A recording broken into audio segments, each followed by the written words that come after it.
Yes, guys, welcome back to another video on my personal channel. We're going to be discussing, long story short, a lot because it has been a madness of a week for Chelsea. We've gone for being on top of the world to literally just having everybody dancing all over us. It's been dreadful. There's no other way to describe it, and that probably speaks for the entire month in general, let alone the last 7 days. But I've got Dami and Monster, who Monster's running late, but he will be here very soon. And we're both going to delve into Aston Villa and Chelsea in the 1-1 draw from yesterday, and we're also going to delve deeply into the Frank Lampard in versus out debate, which is really starting to gain some steam over the last few days. Dami, first off, how has everything been, even though I feel like I already know the answer, but chat to me, bro. We out here crying. Hoo. The problems are rolling. Bam, I'm angry. Obviously, man is smiling and I'm looking all gassed and that, but that's how things usually turn up because your boy is usually buzzing off with positive energy. But Chelsea out here messing up my Christmas period, losing to Arsenal, and then you've got Frank Lampard saying that his team played well against Aston Villa. Brother, I don't know what to do with this team right now. These man forced me off Twitter onto YouTube. Can you imagine? That's how much these Chelsea might have me on strings. Like I said yesterday on stream, was it yesterday or the day before? These man have me in emotional bondage. It's scary, fam. Man is frustrated. Honest to God, I'm frustrated. But it is what it is. It's Chelsea Football Club. There's never a period where there's not enough conversation. You understand? So let's see what happens. Obviously, we've got the thing. You know that thing you can't see on YouTube. I think that's flying around. It might help us out with some of the games moving forward. But right now, it's a hot topic, boss. Frank Lampard and his tricky blues are a very hot topic. Yes, and like you said perfectly, it is never a boring season following Chelsea. It's always a constant roller coaster of ups and downs. But this is the thing I said back in. We're not going to delve too deeply into Lampard in out yet. We're going to wait a bit later because I want to get Monster in for this as well. But the first point I do want to say is that we said, and I said this on a lot of videos around November, December, and that was December is going to separate the title contenders from the pretenders. And if we don't look more like pretenders anymore than we do right now. Mikel Arteta is 1-0 up at Brighton, and that means Arsenal are 6 points behind us in the league table. That in itself is damning with how bad they've been this season. Their awful record before the Chelsea game, of course, but for the last 8 games previous to that. If they're 6 points behind us, first thing I'll say is tell me if I'm being reactionary, but is that a case of how tight the Premier League table is by itself or how badly we've fallen? I mean, bruv, like literally everybody right now is all over the shop. You understand? You've got Chelsea. Literally, if we won Aston Villa, we could have been third. Now we're sixth. We're dragging up all these different positions, left, right, and centre. Arsenal Football Club are now 6 points within touching distance. We were mocking these man last week about being relegated. Now we're battling with them for the same position. It's a bit of a Mazzolini right now. Everyone has lost the plot this season.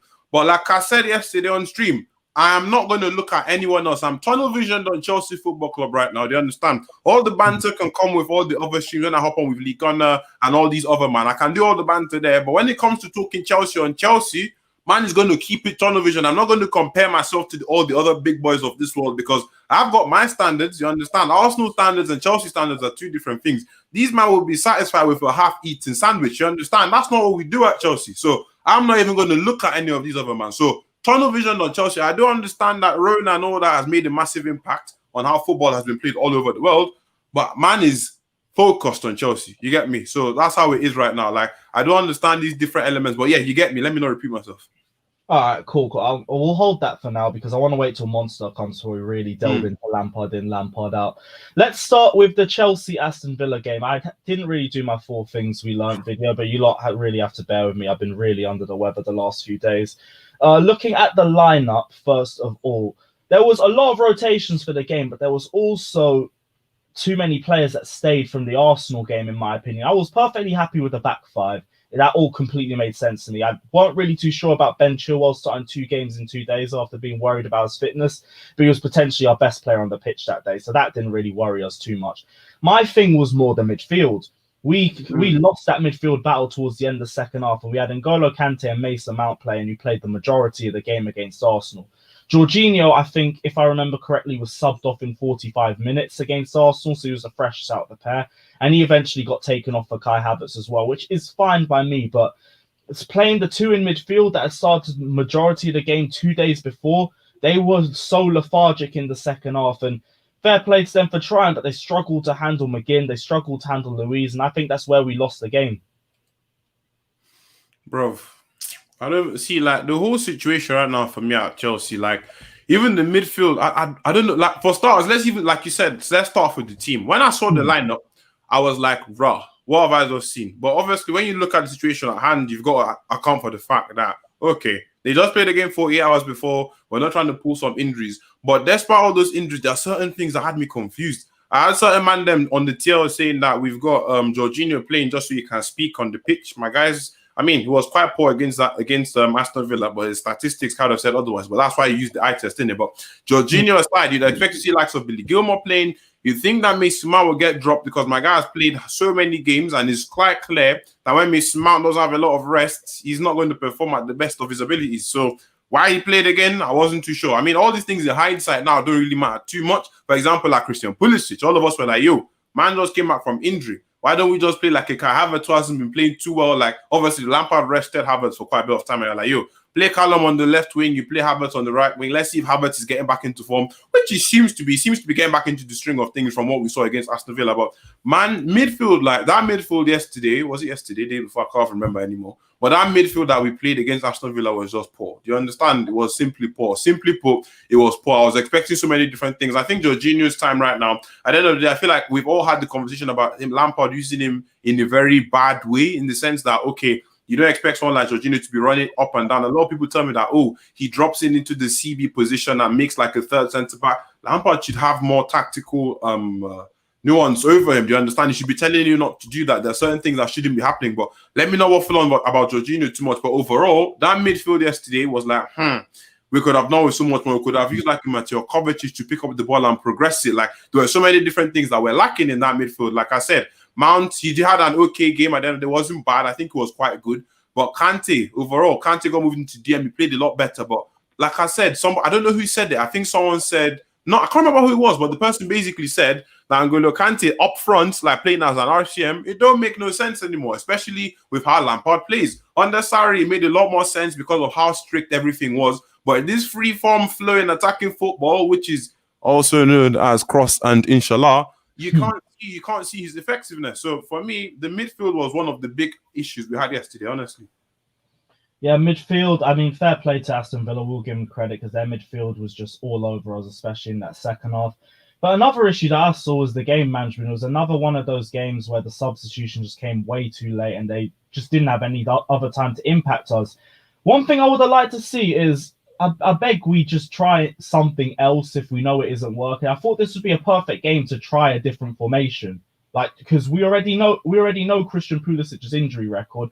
And him and Ben Chilwell were all right on the left-hand side. I thought most of our attacks were coming down that flank, and they both were creating a lot of opportunity. And having two natural wingers allowed us to drive in a bit more centrally. But the one thing I would have liked to see, and we don't see it enough, is a change of system. And that's one of the most damning issues with Frank Lampard right now. We stick to something until it's clear that it doesn't work. And then even now we're in a position where it's clear that it doesn't work, and we're not doing it. I mean, before I even get to that, let me address some of these comments, man. You've seen Lil Romeo's 619. Boss, relax, fam. Relax. Why are you getting frothy, fam? Relax. I don't know why man's getting a bit too gassed up in the comments. I don't understand what that's all about. And I see someone talking about impatient fan base. What do you expect? I was born in 2000, 1999. What are you talking about? All I know is W's. I'm not used to this. Back in 1969, Chelsea were 6th or 7th or 8th. I'm not used to that. That's the Chelsea way as well. That's the Chelsea. That is what has defined this football club. If you were there longer than that, then go ahead. That's fine. Respect to you. You've been supporting the club even before it became spectacular. But I have been watching this team and I'm used to stuff happening quick up. If things don't happen instantly, then that's how it's going to be. You can't just simply say, just because you've got in the club legends in the squad, that you've got to now start getting used to patience that instantly. We've never been patient with anybody. You might want patient with other people in the past. I'm not going to bring up names because I'm tired of involving like dead men like Sarri and all that. I'm not involved. I'm not trying to say that we should be abusing Lampard because you've got all sorts of people making all sorts of noise and think that making it bad, Fat Frank, all that stuff, all those joke man thing. I'm not one that's calling for that. All I'm doing is asking the hard questions. You understand where I'm coming from? So you might need to relax. So like I keep saying, that's what we're all used to. You guys have like, okay, we give him a bit more patience because it's Frank Lampard. I understand that. But some of the extremes I'm seeing for backing Frank Lampard are shocking. If you think he's been flawless, then you're part of the massive problem. You get me? If you think he's flawless right now, then you're part of the problem. And if you don't want to ask the questions, okay, that are glaringly obvious, then you just have a stupid bias. I'm still Frank Lampard in, 100% Lampard in. And I keep on saying this because I'm Lamparding because of how much I love the person, how much I love the man. He's the man that got me involved in football properly. But I'm not just going to sit down here and act like things are all rosy and then trust the process and all that. If you want to trust the process, what do you mean trust the process? A lot of people make reference to Jurgen Klopp. Jurgen Klopp was a manager who you saw done stuff at Mainz. You saw him do stuff at Dortmund. You knew what was coming. You know what was coming. With Frank Lampard, I do not know what is coming. I am hoping for the best. Literally, this is the equivalent of having an F1 driver being converted to a mechanic for an F1 car. You can't do that. You get me? You've got to give it a bit of time. I know you have to think about how long is it going to take.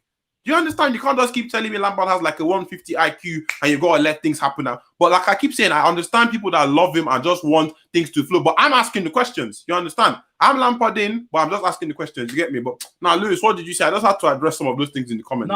No, you were addressing some good points as well. And I'll say, even as someone who is still Lampard in for now, the one thing that is the most annoying thing to me is when I hear some random match-going fan who's just there like, hey, any of you guys who are Lampard out, you just don't get it. You just don't get Frank Lampard. You just don't get Chelsea. Oh, well, shut up, man. Like, look at the form we've been playing. We all said Christmas period is going to define who is the real title contender and if we're serious or not. We've got, 6 points in our last 6 games or something like that. And frankly speaking, the points against Frank Lampard are just getting worse and worse. You are brain dead if you're not at the very least concerned about the way that we're playing right now. And that is whether you're Lampard in, whether you're Lampard out, whether you're City on the fence like the pair of us are right now. You can't not be worried about the way we're playing. You can't just sit there and be like, he'll be fine. Frank Lampard's at the wheel. We're all good. Super Frankie Lampard's there to save the day. Come on. No, we ain't doing that optimistic BS. We're not entertaining that. You get me? So that's why I keep on saying a lot of people like to act like, okay, that you have to be either one of the extreme. Bollocks, fam. You don't need to be Lampard out or Lampard in.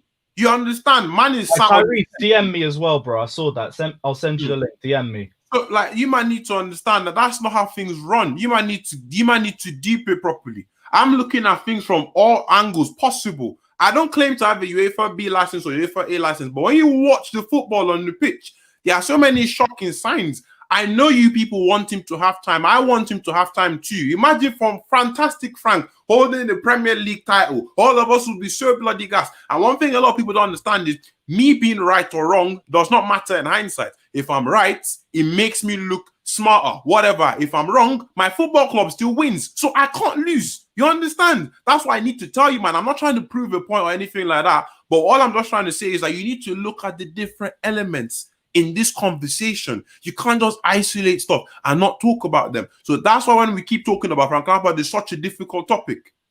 Christ. Yep, Frank Lampard. It is a massively difficult topic, and the thing that makes it the hardest for me right now is the way Frank Lampard has reacted throughout his time at Chelsea. Lampard can change things up. Frank Lampard can answer problems. He's done it before. He's done it plenty of times over the last 18 months. But that's involved in changing things up. I haven't seen that. I've seen the same mistakes over the last entire month. And I'll respect that some games there's an excuse for it. I understand. The Everton game, I don't care about. Like, that game was just circumstance. We had no wingers going into that game. It was a jammy penalty. That was the difference between both sides. Fine. I don't care. It's an annoying game. Fine. Every other game that we drop points, I can blame it on Frank Lampard. The Wolves game was shocking game management in the second half. The Arsenal game, don't even get me started on the Arsenal game. Even the West Ham game, we won that, but we didn't dominate for any period of the match. We got 3 goals. Cool. I'll take that 3 points. We move on. The Aston Villa game as well. Fair play to rotating, but I didn't see the right rotations in my opinion. I was still seeing 2 midfielders playing that shouldn't have been playing. Timo Werner only came on in the last 30 minutes, in the last 15, 20 minutes, and he only got played to be put up front when all we're doing is spamming crosses. Like, what's the point of that? We want to play him up front, but I've already said I don't want to see him up front if we're going to keep the same system, because it's just not going to make any sense. He was going to be even worse in the air than Tammy Abraham is. If we brought him on, he should have played at right wing. Hell, if we wanted to rest Christian Pulisic, I would have been happy to see Hudson-Odoi on the left, Timo Werner on the right. That would have been fine for me. And the hindsight is 2020 for the most part, and I get that. But my whole thing was fitness, players' fitness. This season is a madness in terms of the amount of fixtures that we have. I mean, also fair play, our next 2-3 games could potentially be getting cancelled because of infections.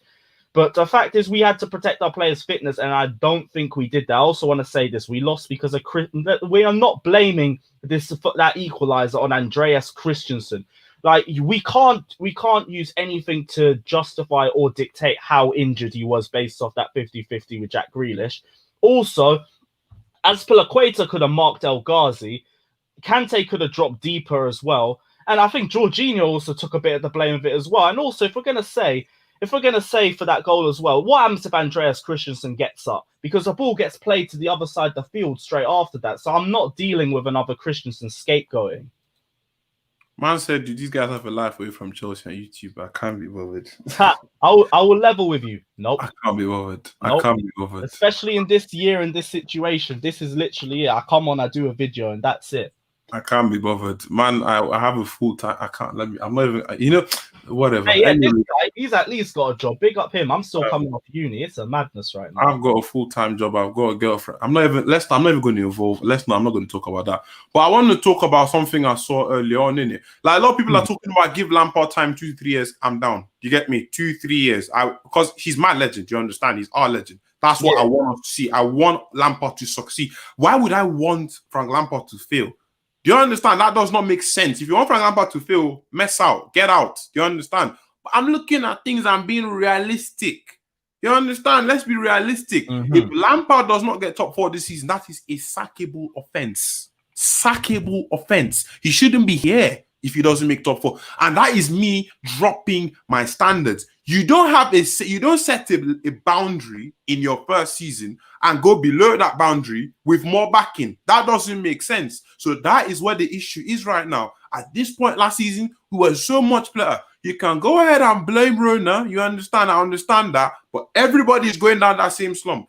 You understand? Everyone is going down that same slump. And remember, Rona became a thing halfway through last season as well. Despite that, we still pushed through and had better performances than what we currently do. So a lot of people are making all sorts of funky excuses left and I keep saying, my things for this is we need to be so much closer to Liverpool and Manchester City in terms of how they perform. Obviously, everything is all over the shop right now in terms of positions and point. We need to be closer to that team. And not only do we need to be closer to big up to Managerial down at the bottom. You get me? Yes, but you get we need to be closer to them lot. We need to be so much closer to them. We need to win the FA Cup. We're supposed to win the trophy this season. Last season, not winning the trophy last season and getting to the final of the FA Cup has set the standards higher. You don't drop off. You can't just expect us to finish top 4 and say give him 3 seasons. It doesn't make sense. We need to hit specific. There need to be improvements. Improvements. You understand? You don't spend that much money and not improve. A lot of people will tell me that certain individual players are improving here and there. But I'm like, how do you play worse football with better players? Come on.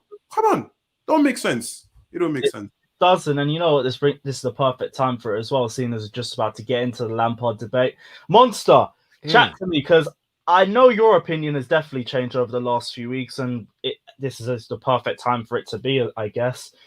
Chat to me, Frank Lampard, in or out? Just straight up, what's your thoughts? All right, so obviously I've said it before and I'll say it again 1,000 times. I think at the end of the season, Lampard and Chelsea need to part ways.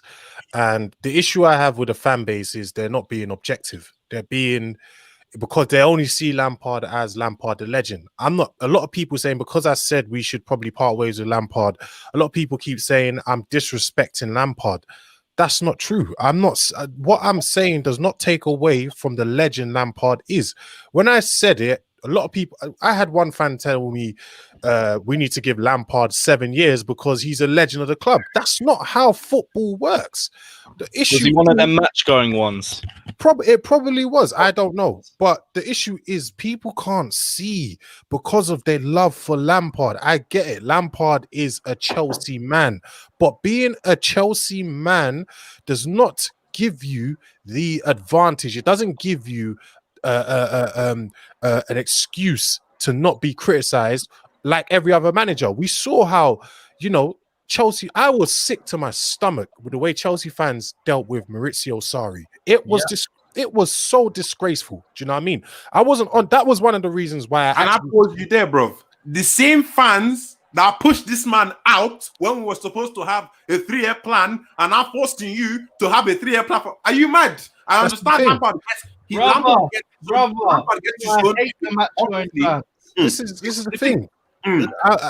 At the time, it was the Sarri situation that actually made me start doing YouTube videos because I thought Chelsea fans were horrible. They were horrible to Chelsea fans and players. I think Chelsea players were horrible to Mourinho in his second term with the way they got him out. I think obviously we know certain players got Antonio Conte out. Maurizio Sarri, the fans got, fans were integral in getting him out as well. And I'm just like, bro, like, the issue is not, I get it is a process with Lampard. I don't even like using that word because if you look at the history of that word, back the process, it started in Philadelphia with the Philadelphia 76ers. That process has gone to shit. And you've seen with Arsenal fans with the process, you see how that's going, innit? The only issue I have with Lampard is passion. The issue I have with Lampard is that I'm not seeing growth. I'm not seeing a lot of people keep saying Ziyech is injured. Chelsea are not just hacking Ziyech. I want to say that as well. We did not spend 222 million to become another one-man team. And they dragged Sarri for Hazard carrying the team, and now you're talking about Hakim Ziyech. Thank you for mentioning that, Dami. I thought when we got rid of Hazard, or Hazard left, let me not say got rid is too harsh. When we let Hazard leave, I thought we were moving away from depending on one player. Now we have bought a plethora of players, meaning we shouldn't have to depend on one player to do everything. Okay, if Ziyech comes back, are we still going to be doing crossing, inshallah? Is that just because that's the way, even when Ziyech was here, that's the way we were playing? Why are we not creating other avenues to create goals? Do you know what I mean? Why are we not using the midfield? Why are we not using, why are we not, what's going on? What is happening? What's happening with the tactics? It really does confuse me, innit? So that's the reason why I say at the end of the season, Chelsea and Lampard, maybe it's for the best if we part ways. Simple as that. I want to throw in a quick cog, boss. Like, what if we meet specific targets? You understand? What if we hit that top 3? What if we win that FA Cup? You understand? What if you see better football? Would you change up your mind? Well, I'm not against being wrong. I'm an open-minded individual, whether it's in football or whether it's in life in general. I'm open to change or whatever. If Lampard does do well, kudos to him. I don't care about who is in charge or whatever. What I care about is I care about Chelsea FC. If I just want to see progress, it wasn't. I know I said at the beginning of the season we're going to win the league and blah blah, but that's just saying that for saying that sake. I've always said what is a successful season is progress on from the last season. So meaning if we can bridge the gap between us and Liverpool or whatever, 3rd place, 4th place, even on a better point total, and maybe even a trophy, maybe go around further in the Champions League. As long as there's progress, that is a good season. But if there's no progress between last season and this season, that's a failure. That is a failure, bro. You didn't spend 250 million to go backwards.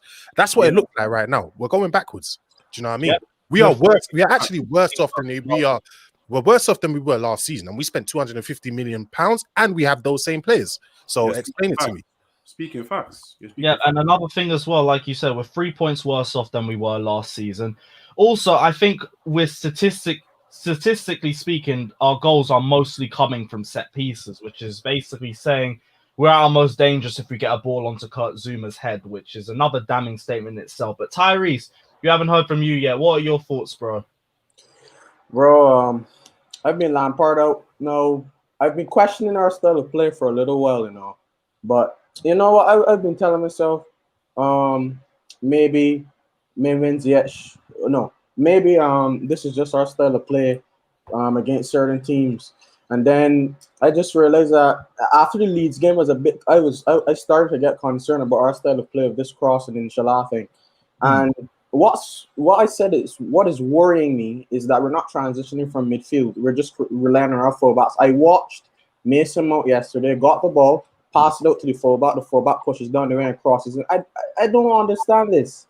And he's supposed. I think after the Brian and Bruno, he has like 34 chances created or something. So like, why are we not utilizing him to his strengths? Why can't Mason Mount make more forward passes? I've seen him do it in the Champions League with that Hudson-Odoi goal. I want to be seeing more like that. We're just relying on our fullbacks, and no, I'm Lampard out right now, bro, because this style of play is not going to get us to that achievement that we want. No, it's not going to get us to that height that we want to achieve. It's not going to take us there with this crosser in Salah thing, bro. Right now, I think Thomas Tuchel is available. I know probably sacking him right now in December is a bit risky. So maybe I could probably give him another couple of weeks. But no, I'm Lampard right now because he's too stubborn. I think if he had to put his pride aside him and maybe fix up the things that he got wrong, I could give him another go. But he's not going to do that. So I'm not going to give him I'm Lampard out for right now. He's not playing.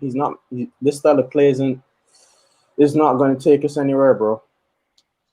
Well, the one thing I want to take a look at quickly before we go any further is the Premier League table. And right now, let me refresh this as well because I don't think it's got the Arsenal result on it. But can I pipe up the CFC Lazio guy in the comments real quick?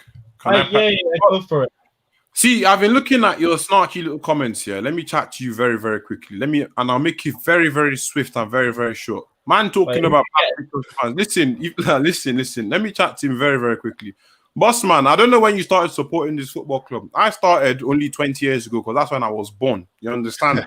If you're going to talk about Lampard, okay, you said plastic Chelsea fans becoming like Gooners. You've been spoiled. You don't know what it's like when for decades we were rubbish. I don't give a damn if you were supporting Chelsea in 1960 or 1970. That is not what I am used to. You cannot expect me to understand how that is when that's not what I'm used to. I am used to sacking managers when we finish second. That's what happened to Ancelotti. I am used to managers leaving after winning the Europa League. I'm used to sacking managers after winning the Champions League. You don't come onto this platform and start waffling like this and telling people that they're plastic because they have an opinion. I am Lampard in, and if you call me a muppet for asking questions, then you've lost the plot. Because I don't know what sort of football you seem to be watching right now, but I just think you need to sit down and shift because this is very disrespectful. You cannot ask people who did not see Chelsea 1969 playing whatever sort of cross 4-4-2 Sam Allardyce kind of football. I don't care because that's not what I know. And when you start talking about backing, bro, did you back Sarri? How did you feel about Sarri in his first season? I don't even like talking about Sarri because Sarri is so far in the past right now. You understand? We're so stiff and everything. But there are so many parallels, but you might like to avoid them because his name is Frank Lampard. And I'm having to drag. It doesn't make sense. So when you come onto the the platform and comments and start talking about plastic fans, you need to fix up and look at what you're saying. Because I don't know what team you've been watching for the last 20 years. Because what I'm used to is quick change and stop. You don't just suddenly come in and say that things need to change and we need to start backing the manager from the very get-go. Why didn't you man back Sarri then? Why didn't you give him the 3 seasons? Imagine, okay, think about it like this. Why didn't you give Sarri 3 seasons? Give him 3 seasons. Let him make like a nice team, get an attacking team. Then you bring in Frank Lampard and he takes over something. Lampard would have had like 4 or 5 years in management. He would have been doing so much better now. But here we are having this sort of conversation and you're expecting people who are used to churning stuff out left, right, and center to fix up. Shift off. Get out. And that's the thing, though. The problem is as well is that if you have a difference in opinion to everyone else, suddenly you're a plastic fan.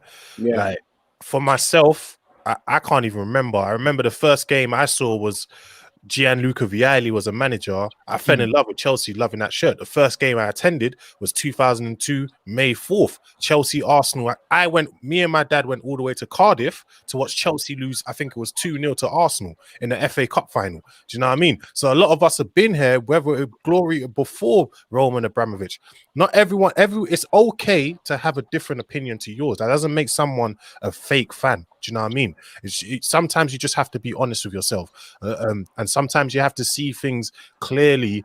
And we all want Lampard to succeed because he's our greatest ever player. It would have been great for him to succeed, but in all honesty, a lot of us are looking at it. We can see it's not about the losses. Yes, the Arsenal loss was embarrassing. The Wolves, Everton, that wasn't specifically what my issue is. My issue is his tactics. Is he willing to grow? Is he changing things up? No, like the Arsenal game, knowing Tammy Abraham isn't the best in the air. We all said he wasn't after the Tottenham game. Why are they spamming 34 crosses in? And if you are going to spam 34 crosses in the game, why not use Olivier Giroud? It's things like that. It's the stubbornness. That is the issue. So it's take from it what you may. Yeah, I don't know in it. I don't know, but I just said my truth in it. You know what I mean? That's it. Yeah, just I wanted to take a look at the Premier League table quickly because our form has been terrible, but you take a look at it, and this is just me playing devil's advocate for a bit. It doesn't even look too bad from the grand scheme of things. We are only 3 points away from second place. Granted, these wastemen are also 6 points behind us, which is embarrassing in itself. But I asked Dami the question. I'm going to ask you both the question this as well. Do you think everything's just been over-exaggerated by the position that we've been in the table and also what we've been expecting versus what we've got over the last 5 games? Or do you think everyone's right in their criticism and their concerns right now? I don't think everyone is. The thing is, right? If you look at it, we all know the league is so far for the season has been quite poor, and the point gap is close. But that still doesn't justify for the performances that we're seeing. That doesn't justify for what we're seeing. What we're seeing is not good enough. Like he's way too stubborn, Lampard. Way too stubborn. And the thing is, the last season, I think a couple Chelsea fans criticized Mount on the wing. And it's not until he started playing really poorly over there that he decided to change it. And this style of play is a concern right now, and we're complaining about it. And he's probably not going to change it for a long time. And I don't have time for that because we haven't beat a team in the top half. And I know West Ham, yeah, but no, we haven't beat a top 6 side. We played Liverpool, we played Arsenal, that a terrible Arsenal side. We played United. It's not good enough. And I think with a different manager, there's no way no one could tell me with a different manager that has experience, they could get results against these top 6 sides. And I don't know what happened to Lampard. I preferred Lampard last season to this season because we were actually playing better football. I don't think it was just crossing inshallah. It wasn't. We were creating more chances from midfield, and we were just relying on these fullbacks, and it's just not good enough. And even if it's man management, why are you playing half-fit fullbacks at Arsenal? Could have caused it. It could have been much worse. Could have been much worse. It could have been much worse. Yeah, massive. Go on. Go on, Lewis. I was just going to say, and we spoke about this in the phone-in as well, but the Arsenal game is a big reason for why we dropped points in the Villa game as well. I don't know why we went for a stronger team against Arsenal compared to Aston Villa when we all know Aston Villa are the more dangerous side. Reece James also go on. In hindsight now, you would say that, but bro, it don't matter like that. I don't know, fam. That should have been the Arsenal game in my mind. What I think Frank was looking at. Field the best 11, dust these men off in 45, 60 minutes, get them off, prep them for Aston Villa. And then we went there and shanked it. You understand? So that's what I think was meant to happen. So I can understand resting players. I can, in hindsight, things are different. But at that time, things like starting Chilwell and Reece James. Imagine if you didn't start Reece James and Chilwell in that game. They were shocking now that we look back. But if you didn't start them, it would have been such an uproar. Do you understand? No, but we knew that they were both injured going into the game. We knew Chilwell had a knock. We would have been happy to see Alonso on the left back. I would have happy to see Alonso play left back. I would have Bun Alonso, no. Emerson's inconsistent as hell, and I understand you not wanting him to play either. But I would rather a fresh Emerson over a not fresh Ben Chilwell. Fair play. 2 days afterwards against Aston Villa, you might have been man of the match in that game, but neither one of them were up to par in the Arsenal game. That's 2 days further back on their fitness. They might not have been as fit for the Arsenal game as they would be for the Aston Villa game, and that's where my worry is. The thing is, and also let me just address some of the stuff in the comments, for example. Patience. I know what the definition of patience is. I've seen what patience can bring. Patience has brought Liverpool the Prem and the Champions League. You understand? I know what the value of patience is. Stop telling me like I don't know what it can do. But when do you draw the line? Is patience, okay, starting off very well with shit, okay, getting a bombastical improvement and doing worse? Is that patience? Come on. Do you know what's the patience thing? Yeah, with Klopp. Look, if you look at Klopp, you look at Guardiola, you can see what they were trying to implement. And you could tell all they needed to do was slot certain players. Do you know what I mean? Into position, and then it would have been done. Because we all saw what Klopp did with Liverpool, where he took them to the Champions League, and then he won the Champions League. No, he took them to the Champions League the next season. We all saw they just need another good defender. All right, they went and got Van Dijk. I think they also got Fabinho as well. So we knew what they were saying. We saw with Pep. We saw Pep his first season. I think they finished 4th or 3rd. I can't remember. Where we beat them. 3rd. We beat them 3-0 at their house. We won the league that season. You could see what Guardiola was trying to do. He was trying to play this tiki-taka football, this and that. All he did was obviously he got some players, but he got a goalkeeper as well that could pass out from the back. With Lampard, you can't see what he's doing. Yeah, that's the thing. You can't. The difference is from last season, like you said, someone said it here, we were playing good football, we were creating chances, blah, blah. So all he really had to do was just get better players, put them in the position, and we would do a bit better. This season, we've actually attacked defensively, we have improved defensively. Attackively, we have regressed. And when you put that all together, that shows there's not been improvement. Do you know what I mean? And I want to say defensively as well. When you put in Thiago goddamn Silva, we spoke about this, fam. We spoke about this on your channel, didn't it? When you put in Silva and Mendy is a bomb, fam. He's a serious upgrade on Kepa. I could have done a better job than Kepa. You understand? That is an upgrade. Kepa tax was real. I believe the Kepa tax. So putting in a new goalkeeper, stupendous. Slotting in Thiago Silva, also stupendous. I'm not going to take things away from Lampard from a tactical point perspective defensively, but just peep these comments. You see people talking about glory hunters and not being patient. When have Chelsea ever been patient? Why are you trying to bring up patient now? Why is it now? I understand wanting to give Lampard a bit more time, but it does not mean I'm not backing this man till we get early. And you, man, seem to underestimate. I'm not talking about you on stream. I'm talking about people that are watching, some people. You, man, seem to underestimate who is actually in charge. Do you think if Lampard was jacking up, he wouldn't walk away from this job? You, man, some of you are ready to back this man till we get relegated. This man wouldn't wait till that happens. Someone. I saw someone saying that. I saw someone. He said, "I will back us until we get relegated." I'll back Lampard. We could go on a 20-game losing streak under Lampard. That's still back his sharp. Exactly. I think Lampard would stay. Lampard is not that sort of man. Lampard is a winner. Lampard has higher standards of himself than all of us do combined because he knows exactly what he wants.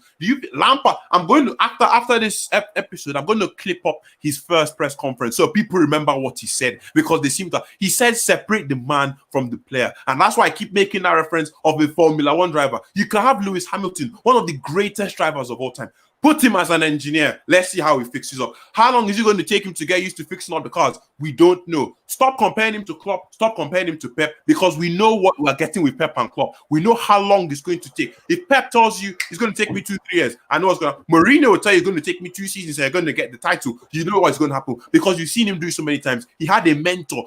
You can't compare, fam. People see Zidane. He won 3 Champions Leagues and they just assume anybody can do it. That's not how it runs. That's not how it runs. Everybody's different. That's why I keep saying. So for me, I'm concerned with Lampard right now. I want to back him, and I still back him, but I'm asking the serious questions. Answer my goddamn questions first. A lot of you can't answer that. It's all about passion, desire, and vibes. That's all of you are thinking about. You don't actually think and you don't give me counter arguments. When you start giving me counter arguments, we can have a conversation. But if you keep on waffling in the comments telling me, hey, Dami, at the end of the day, you need to be patient. Patient for what? Can you make some discussion? Let's have conversation. You man know football in it, so let's have conversation. Teach me, enlighten me. It don't make sense. It don't make no damn sense. Exactly. I'm seeing the same mistakes happen time and time again. If anything, we're going back to mistakes that we originally got rid of. We already spoken about the spamming of crosses. We haven't spoken, but I don't think we need to talk too much about Timo Werner and Lampard's obsession with playing him on the left wing. Also, the one thing that has reared its ugly head back from the start of the season that we thought we got rid of, transitioning. We've absolutely stunk from transitioning in the last few games, and that's been another period where we've massively struggled from. And now it's just more questions and more questions that are coming up, and we're all on the fence. And the reason why we're on the fence is because we are Lampard. Well, we want Lampard to stay, but the reasons for him to stay are just getting shorter and shorter right now. I know he can answer these questions because he's done them before.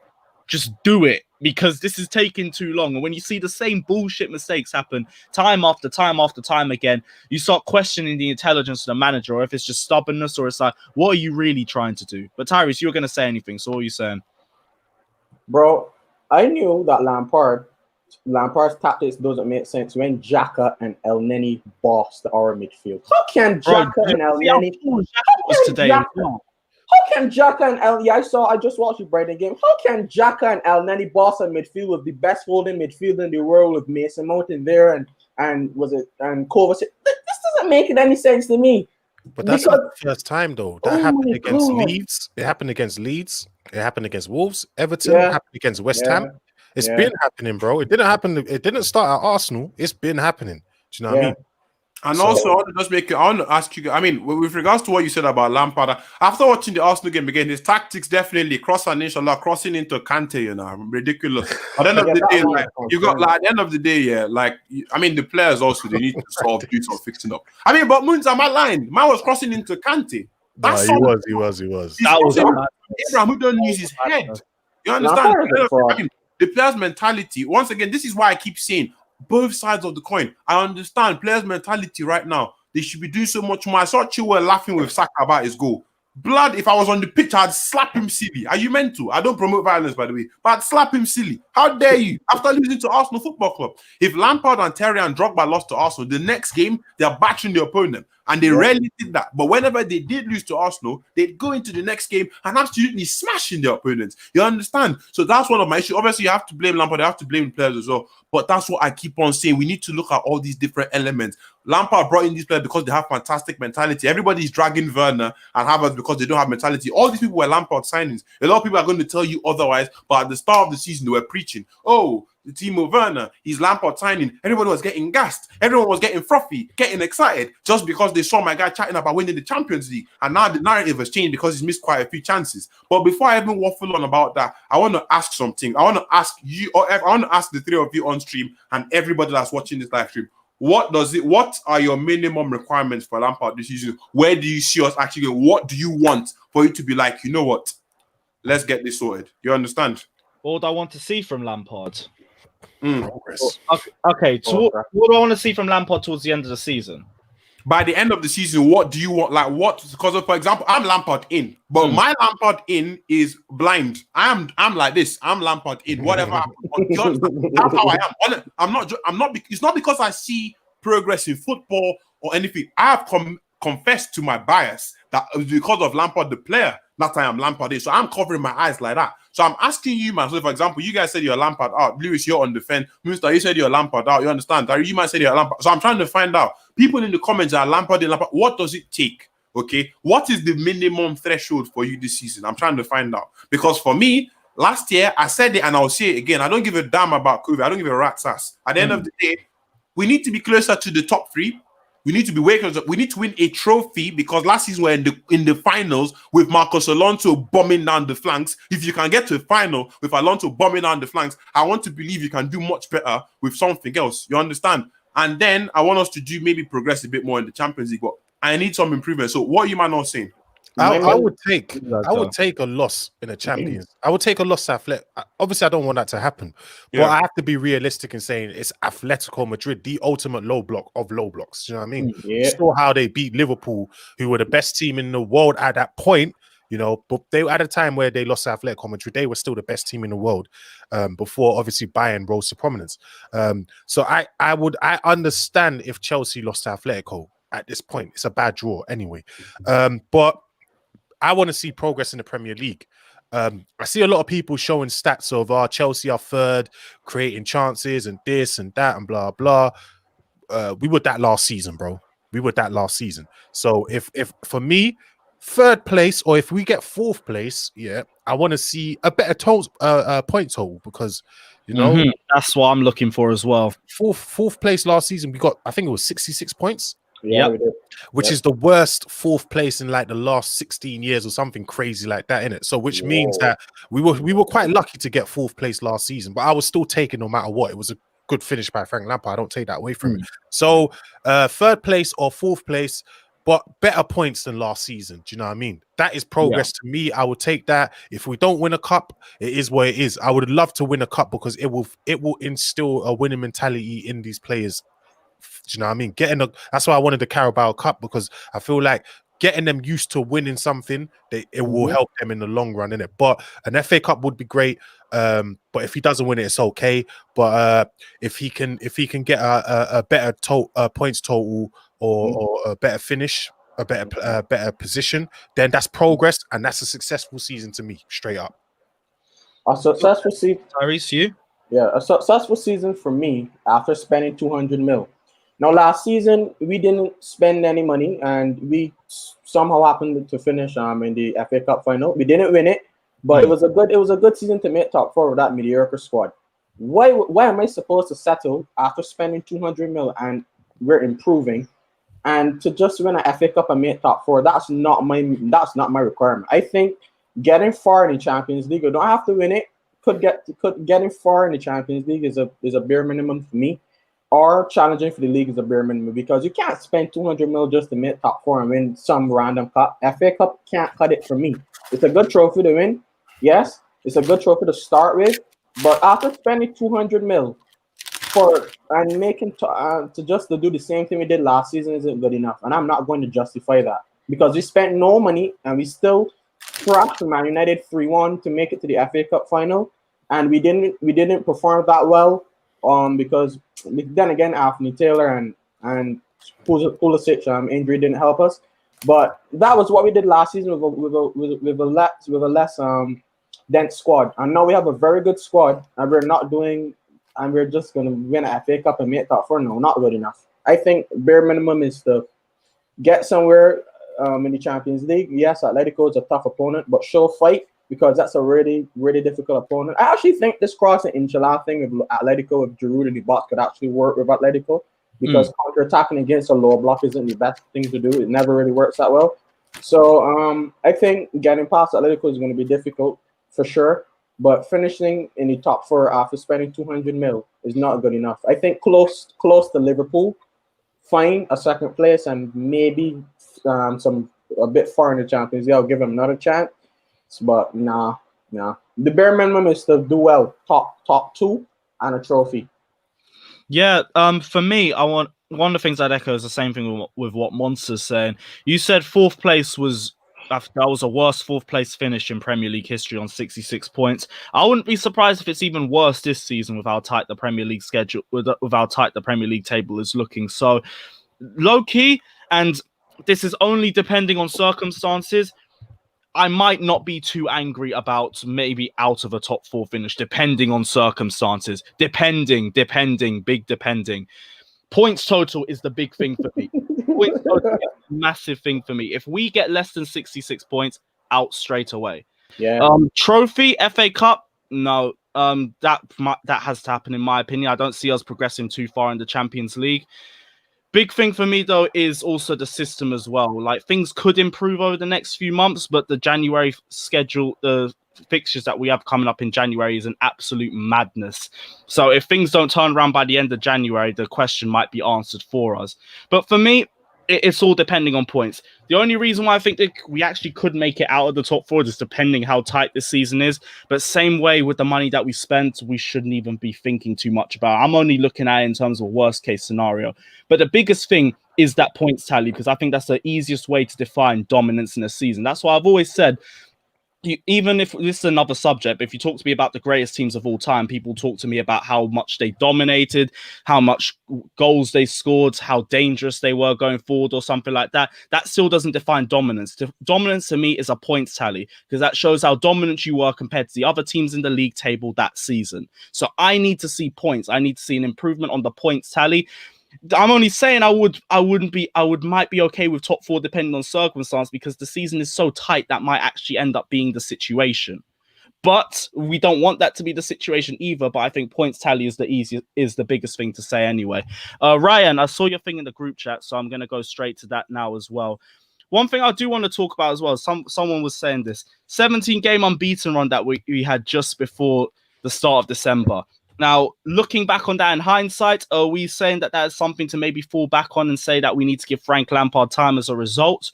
Or do you think the teams that we faced was just a massive smokescreen to that? Can I just I want to ask a little question, nothing too serious. I just want to find out your opinions. I'll pick up Batter as well. Let me know if your Lampard is in or out as well down in the comments.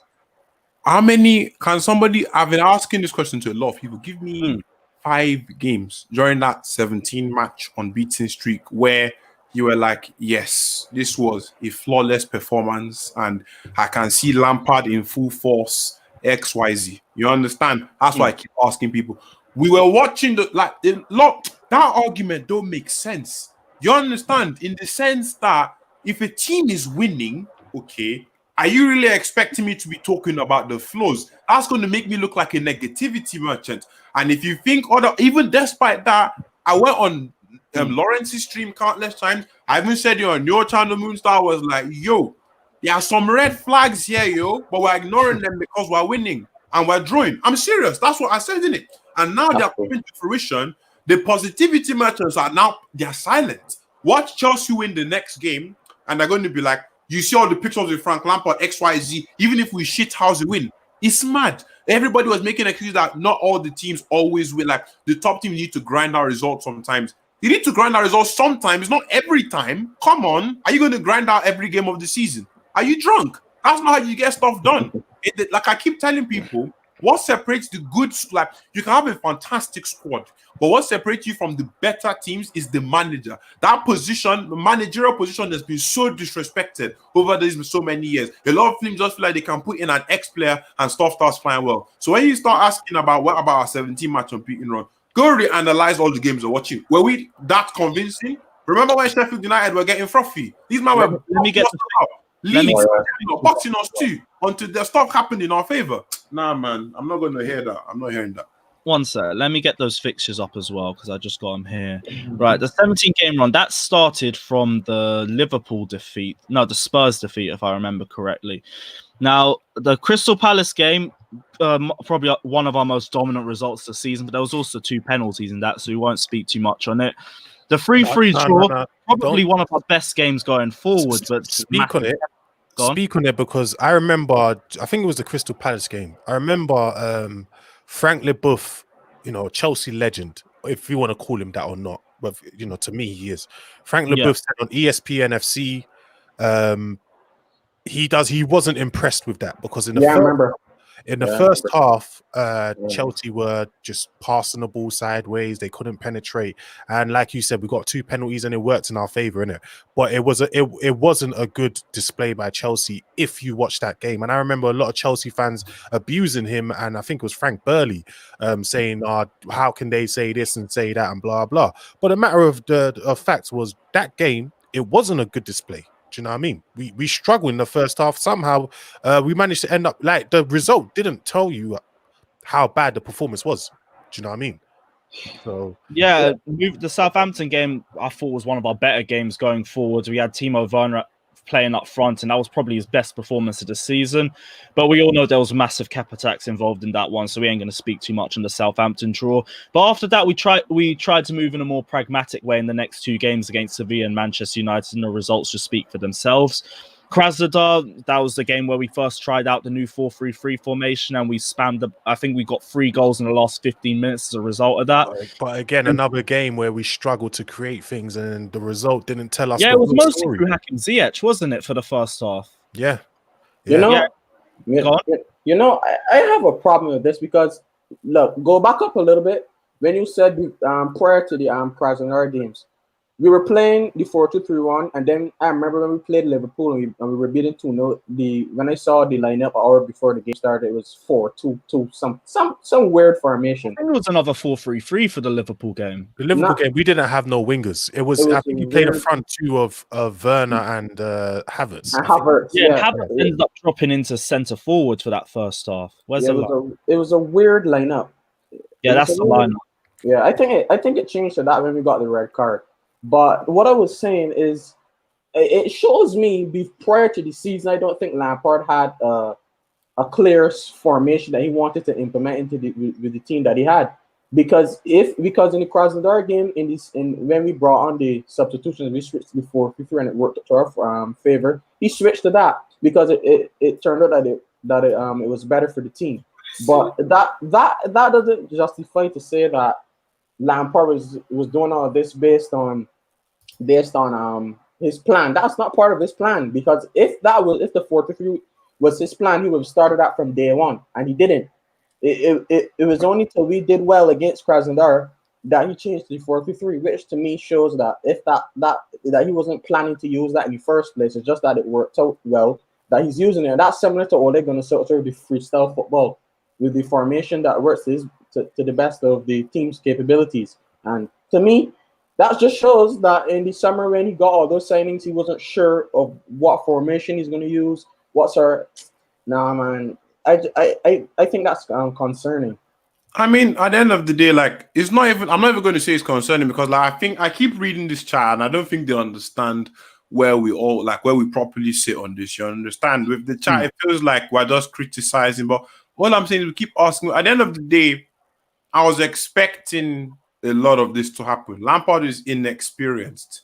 This is his second season in top flight football. You understand? I understand people wanting to be patient, but being patient, patience and Chelsea do not go in the same sentence. You understand? They literally do not go in the same sentence. If Chelsea miss out on top four this season, do you think Roman Abramovich is going to sit down there and be like, "Back Frank, let's have a beer and then we fly the flag"? He's not going to do that. Do you understand? We're not going to do that. I understand Luke Tucker saying it's a marathon, not a sprint. I understand, but if you started off so well, if you started the marathon with an injury, someone patched you up and gave you some steroids and you're still moving slowly, there's a problem. You get me? So that's what we're all saying, innit? That's my issue. That's why I keep saying people that are on both extremes of this conversation make it so difficult, because you need to sit down and actually be objective and look at both sides of the coin. I see all the positives that could be there. Like I said, all of us on this stream would like Lampard to win. Imagine Lampard holding up the Champions League, you know. Can you imagine that? That would be proper scenes. And all of us that would be the best feeling on the planet. But right now, looking at the situation at hand, it's not easy. And you can't just sit down there and act like stuff does not exist. That's not how it should be. A lot of you man are sitting down and doing this and saying, back Frank, patience, when there's no progress. Come on now. Come on. The thing as well, like, let's say Lampard did leave, and this is the one thing I do want to say to the guys that are still Lampard in as well. If Lampard did leave, who's to say Lampard doesn't come back in 5 or 10 years or something like that? Once he's actually had some experience under his belt, once he actually has developed a style of play and has actually improved himself as a manager, and then we go again. No one's to say Frank Lampard has to succeed now or is done and it's never going to happen again. So everyone just holding on to Frank Lampard for dear life, it really don't need to be like that. We all know this, and Lampard in, Lampard out fans can all agree on this at once, at least. This guy is learning on the job. And the fact is, at Chelsea, that's only going to take you so far in terms of patience. We aren't going to let him learn the job for too long, especially if it comes at the hindrance of us. Roman Abramovich put 222 million of his own pounds into this summer transfer window, and we're doing worse than we did last season. And if we know Roman Abramovich cares about anything, even in terms of how he's been less of a hire or fire sort of owner over the last decade or so compared to before we won the Champions League to after. If you start throwing his money around and you don't get the results that he wants, you're going out the door. And that's just facts. Regardless of who you are. And that's why I think a lot of these Lampardian fans need to realize I'm not the sort of Lampard out fan. Yeah, go away. I hate you so much. Also, Kaya, you've got a lot to say, bro. DM me on Twitter so I can give you a link. Yeah, I want to chat to you, bro. We haven't done a live before in a while, so come on. But Tyrese, what are you saying? Yeah, I was saying, that's the thing about Lampard. I think the thing that's keeping him back from being successful is just the stubbornness. It's just not. It's just weird. Like if Werner is dropping stinkers constantly on that left hand side, why does he keep playing him there? Like, and then there was the, as I said before, the Mason Mount thing on the wing. We had a problem with that since last season. It's not till Spurs and the Spurs in the cup game that he realized that Mount isn't good enough on the wings. That he gave him a drop for the next game. It's just he takes too much time to realize that things aren't working, and I think that Lampard, I don't know if he did proper research on the players that he even signed. Yeah, because link, please, if you can. Yeah, I'll do that. What's confusing me is that he said Werner was playing as a left winger at Leipzig. It's fine. If you could play Werner anywhere in the front three in Germany because they play a high line. Every team there plays a high line, so he'll score goals regardless. If he's coming into the Premier League against certain teams like Burnley's and Stokes and Sheffield's and teams that put a lot of players behind the ball, you can't do that with Werner. So I thought that if that's the case, he'll probably play him alongside Giroud in a diamond for a little bit until he gets adapted to the Premier League, and he could play as a lone frontman when he gets a bit more dangerous. But I don't think that's the case. I just think he's lowering his confidence playing him on the left hand side all the time, and he doesn't look like the same Werner. His former self. Yeah, like Werner last season was so good. I watched a lot of him, a lot of him. He was so clinical. I don't know what's the problem. And it's not because he's not a good player and he didn't adapt to the Premier League. Because if he didn't adapt to the Premier League, he'll know he wouldn't know to make proper runs this season anyway. So it clearly hasn't been like he's absolutely flopped. It's just we're not putting him in the right positions to be at his best. I saw him come on against West Ham, and he was making a run, and I think it was Jorginho. He got the ball and passed it sideways out to the wing again, cross. So that's a concern too, because they're not even playing to his strengths. And as Lampard said back in June, that Fabrizio Romano said he's apparently building the team around Timo Werner. He isn't doing it. How can you play cross at Inshallah with Werner as your frontman? It's not making sense, bro. Like, it's not good enough, man. We need to realize that Lampard said that he's building the team around him and he's not even playing to his strengths. He came on against West Ham. That Villa game as well, because Olivier Giroud didn't even play the Arsenal game. He would have been the most fittest attacker we had going forward, but we took him off. That didn't make sense, especially when we were using him as a focal point in the attacking third. Timo Werner, we can call him to play at strike as much as we want, but if we're going to keep playing this system, ain't going to do anything either, because he's going to be worse up front than Tammy Abraham is. He's not jumping over any of those headers. He's not beating anyone in the air. He's not going to be dominant in those aerial battles. But we're going to spam crosses to him anyway. What's the point? What's concerning that he was also playing Tammy Abraham against Arsenal without bringing on Giroud. He could clearly see, we as fans can clearly see it's not working with Tammy there. Yes, he scored a goal, but Tammy Abraham was awful against Arsenal. Giroud was there. Why not give Giroud a sniff? I'm pretty sure if you brought on Giroud and Hudson at halftime, that could have been a completely different game of the way we were playing in that second half. But that just showed that he's naive. I don't even have I'm pretty sure he has a UEFA Pro license. I don't have anything close to that besides a grade 2 in physical education, which is equivalent to a star in GCSE. I don't have anything like what Lampard has. He has all the fancy stuff, but I have enough sense to know if Tammy Abraham doesn't win anything the year, bring on Giroud. You've played with a dangerous man in the air, Didier Drogba. You should know that Tammy Abraham is not no Drogba. If it's not working, take him off, bring on Giroud. It could have been a completely different game. But his naivety caused us that game, man. For sure. That's a big thing as well. Also, when you've got fans who can clearly see what the problems are, and we have no qualifications in this sport, no understanding of the sport compared to these professional players, especially someone who's as intelligent as Frank Lampard is. Let's not get it twisted. This is a smart guy, and we all know this. Which is why it's even more baffling when we see the same mistakes being constantly made. This is also half the reason why I do think he can turn it around, because he is a smart guy. But bro, show it, please, because we're all literally waiting for it. We are waiting for anything that you can give us to say, cool, We believe in Frank. He can take us forward. Let's do it. But we're He's now. not even showing us anything. He's not even showing us anything because, as a lot of fans say with Jurgen Klopp, Klopp came to Liverpool. He had a very good style of play, but he just didn't have the players to do so. But he got the players after a while, and they started playing good football. But this style of play that Lampard is playing, it's not even like he doesn't have the players. He has the players, but he's not even utilizing them to their strengths. So it's concerning, very, very, very concerning that he has everything he needs. We don't need anything. If we go into January, we get Declan Rice and we get another winger. That's a luxury, bro. That's not a requirement that we have to say, okay, we have to go in the market and go and get Declan Rice. We have to go and get another winger.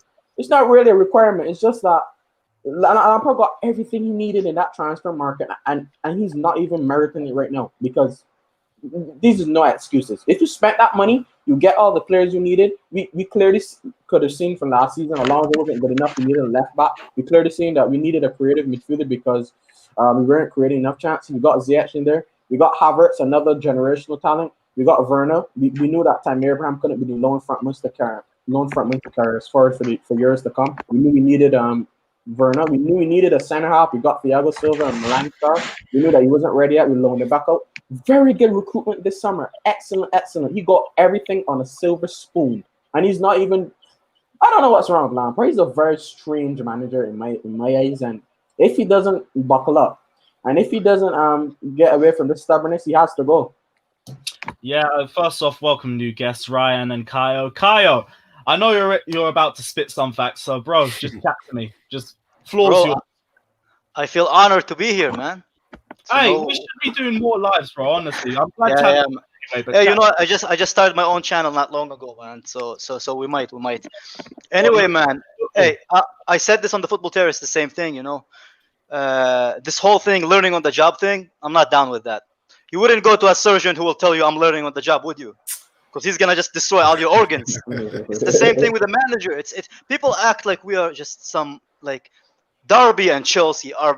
If you go and to Forbes.com and look at the evaluation of both clubs, our youth academy is bigger than the actual club when it comes to revenue. Man. People act like we can just give away our club and just give away our standards for Lampard to succeed. Look, I like Lampard. Anybody who knows me knows the first shirt I got on the back of my kit was with Lampard on it, man.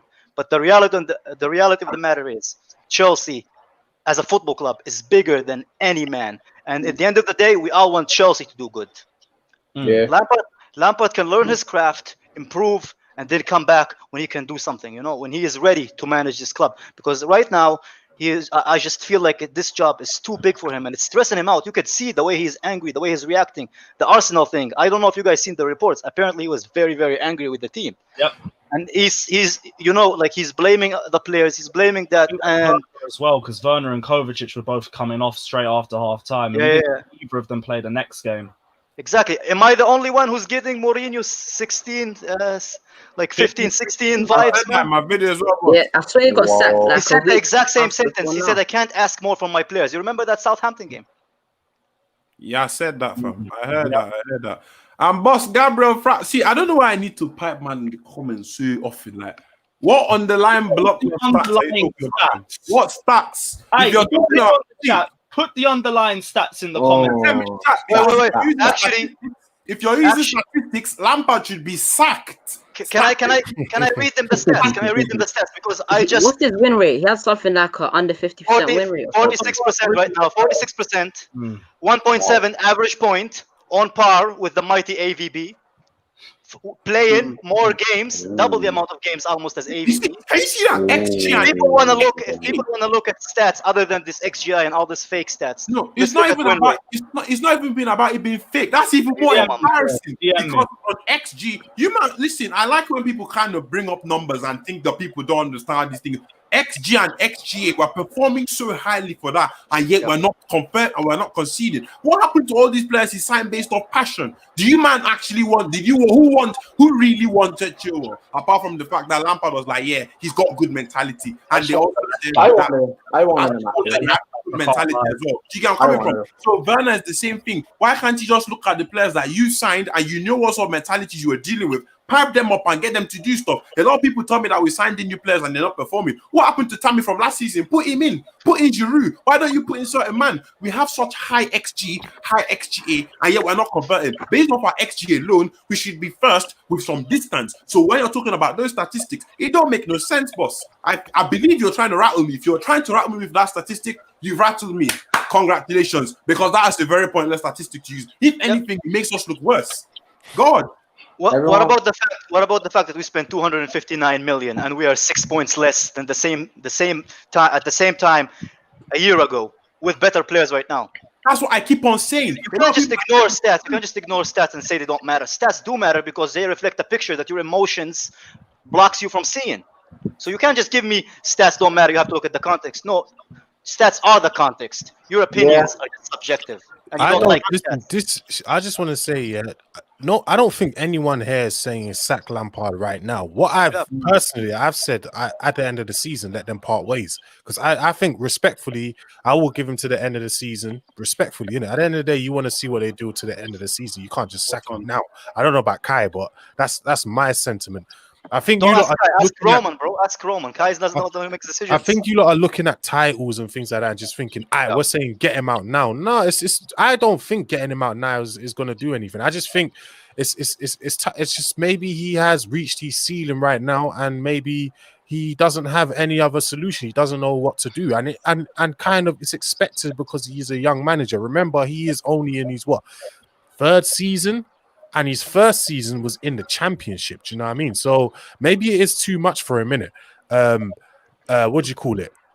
Just at the end of the season, Chelsea and Lampard, it might be best to part ways. That probably you see him as more of a transitional manager then.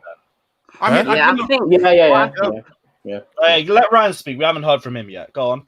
I think he went from overachieving to underachieving because he came in last season, and I do think if we didn't have a transfer ban, we might have got a better DM. Go on. I think he went from overachieving to underachieving because last season I do think if it wasn't for the transfer ban, we might have got another established manager. But Frank took on the job. He had a bunch of youth players. He had a load of injuries that season. Everyone was writing off, so less pressure, but he took us top 4, which was the main aim. So he overachieved in that season. We thought maybe he would have got 6th, even mid-table. And this season, he's kind of underachieving. As Kai said, we're 6 points away from where we were last season with better players. You know what I mean? But I wouldn't sack him right now. I think I'd maybe part ways at the end of the season, or we wait until maybe January, February to see a picture of where we're going to end up. But I do not want to be in another top 4 race. I would like to see us close the gap on the champions, and I want us to maybe get the FA Cup and progress more in the Champions League, although it is going to be hard against Atletico Madrid. And some people, just because Frank Lampard is a legend, sometimes we need to take away Frank Lampard as the player and Frank Lampard as the manager. Frank Lampard as the player was one of our greatest ever players, and maybe even our best. That's another debate for another time. We need to take them glasses off and think of Frank Lampard as a manager. If he needs to part ways, it's not disrespectful for us to say that he might need to part ways with the club.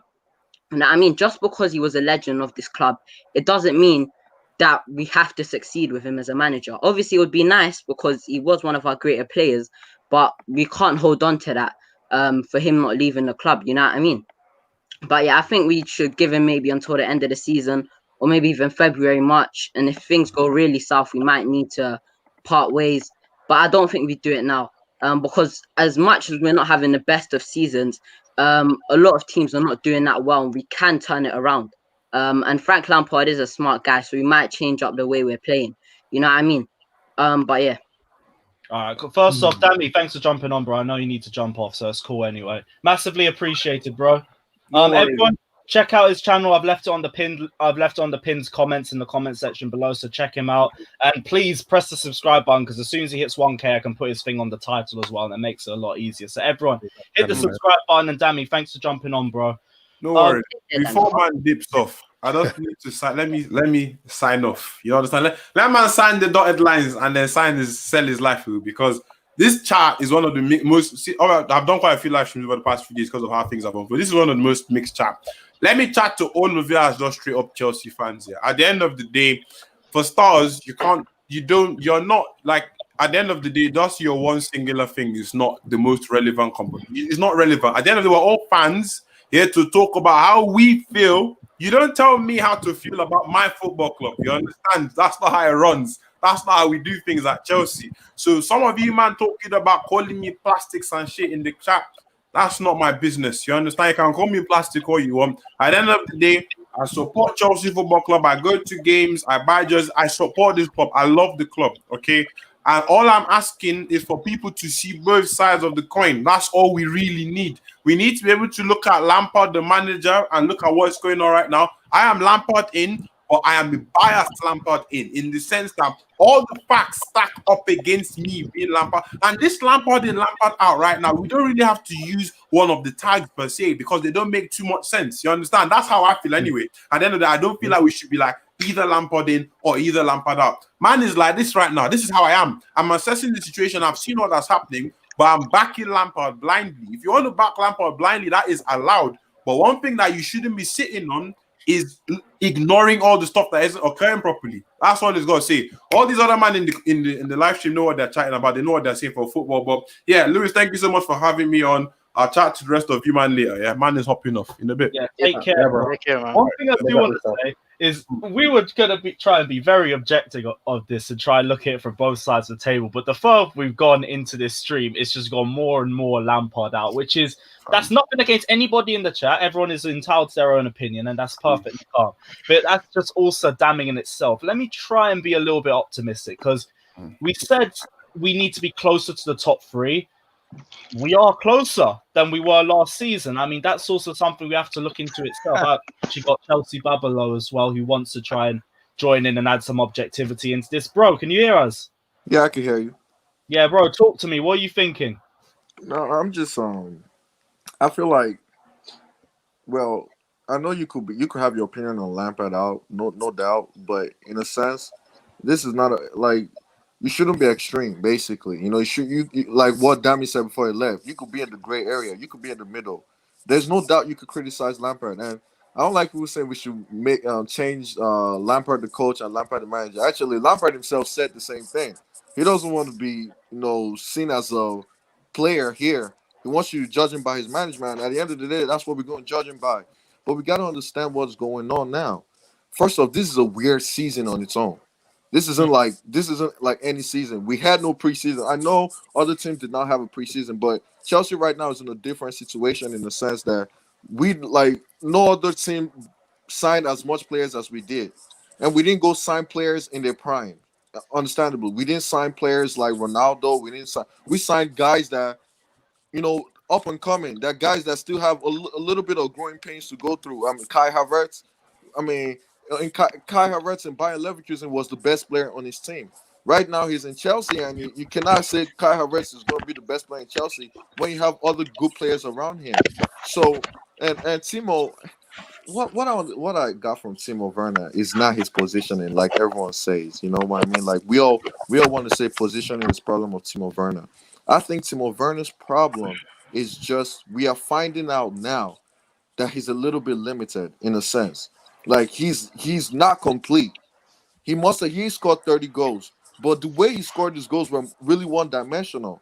And for everybody on Twitter saying why not Lampard change his formation to suit Timo Werner, but does it suit the whole team? Does it balance the team?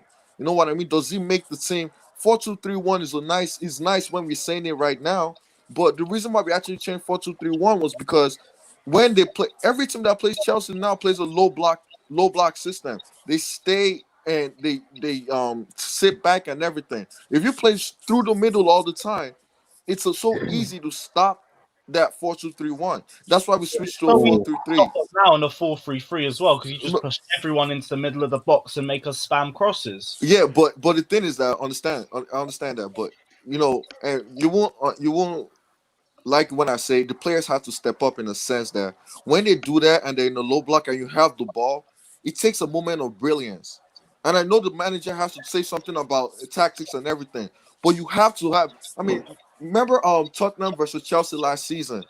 Mm. It wasn't like a game where it was so open and spacey. It's because Willian, even though I wanted Willian to leave, he's still a veteran player that he knew. Okay, let me cut in from that short corner and blast it at the and blast it Yeah, side but netting right come on, there. Aurier gave him so much space in that No, game. no, understandable. I'm just Smoke no, Rory. Bro, I hear what my bro is saying, yeah, but I am going to rebuttal some of your points in terms of the whole COVID thing and things like that. There Uh-huh. are 19 other teams in the Premier League going through the same thing as us. If you want to bring injuries and things like that, look at Liverpool. Liverpool, bro, we all said Liverpool are done with Van Dijk and Gomez and Matt. They just lost Matip as well. Thiago hasn't even played all seasons. Look at all the injuries they have. So our injuries is not an excuse. Also, bringing in so many players, bro. If I'm looking at Everton, they brought in quite a few first team players as well, and still doing better than us. So all these excuses you're making, More injuries as well. no, More injuries as well. wait. Look, Everton is doing better, but Everton like last 2 weeks were going in a 5-game losing streak, and now they're But just they are- picking up form again. but they are doing better than Chelsea. I mean, Like, Point-wise, yeah. do you not but see but the like, difference between all these teams? What the difference is? Obviously, we know what the difference is.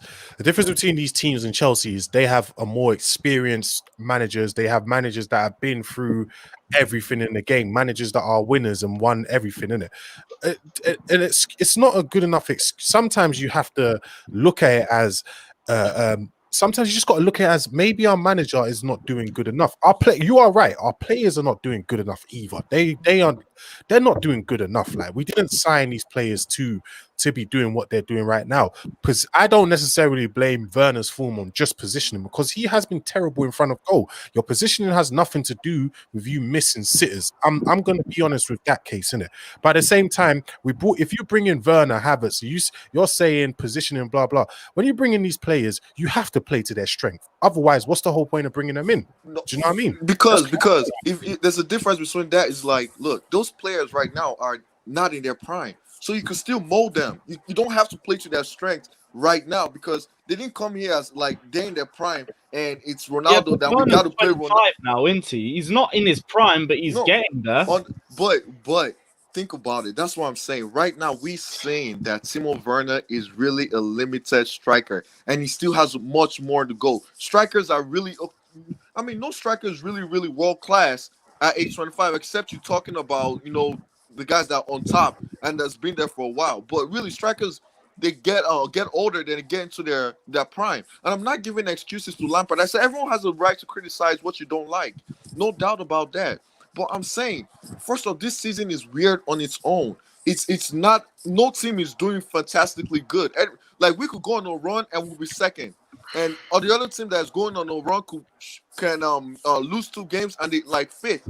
So my point is, it's not like I'm saying you cannot criticize it, but if I'm seeing chances being created and everything, because chances are being created and you're not taking the chance and you're not being clinical, because there's some games that when they're playing low blocks, we're not going to find space. It's just a fact. You're not going to find space every time. Now you have to look deep down and know, okay, if I get one chance, I have to take that chance, because we're not going to find that type of chance again to win. Some games should be 1-0 or 2-1, and you're not winning every game by 3-0. So what I'm saying is, look, we could say everything Lampard is inexperienced. It's a fact. It's true. It's not. But Lampard right now, I feel what he needs is time, and just the fact that everybody could go out of form and we're in it again. It's not like last year when 2 teams are already 15 points ahead of us. We still have time to make it up. It's not. I've not seen something like It does, but same way, that's also an opportunity that we've missed. Like, it goes both ways. Teams Definitely. are giving us more opportunities, but we could have caught up and overtaken most of these teams as well if we were more consistent. Definitely, but those teams too, are seeing it as like Arsenal. I don't like bring Arsenal here, but everyone will say Arsenal is fighting for relegation right now. Actually, if they win the next game. If they win the next game, they're like 6 points behind or 3 points behind. Now they're already 6 points. Oh yeah, they're already 6 points behind. They could be 3 points behind next time. It's just the overreaction from both sides of saying that Arsenal was in a relegation battle, when we know literally the table right now is just congested and anything could happen, and I like it like that. But you know, with Chelsea fans, we spoiled enough to win. We win a lot of trophies and everything, so we spoiled enough to say, "Oh, we demand better. We demand better." That's nice. That ruthlessness is nice because that's where we are. That's why we are where we are right now. But we have to still be realistic and see reality Do and you, know that this team. No, do you be for see? real. Hold on. Do you see? Did you see that comment you just highlighted, Lewis? Mhm. Is the problem? There you go. That's It- Yeah. exactly why I No, highlight. no, that guy is That's the problem. extreme. Like that comment right there is just really extreme. Yeah, no one's saying that's you, bro. Wow. Definitely not. But That, like, that Let me thing, that's just the mentality that I'm sick of. Big Lampard, he's exactly what we need. Tell me why. Tell me why No, first. Yeah. we're not number one. We're not slagging Lampard. Like, get your facts straight. No one here has cussed him out or slagged him off or blah blah. Another thing is what he's done for the club in terms of football, being a player. Is irrelevant to him as a manager. We're not hiring Lampard the player. We are hiring Lampard the manager. He said it himself. He wants to be judged based on his managerial skills. That's what you do. This is why people can't. This is the problem. If you can't see the difference, then I'm not saying Lampard's not going to take us to relegation or whatever in it. Yeah.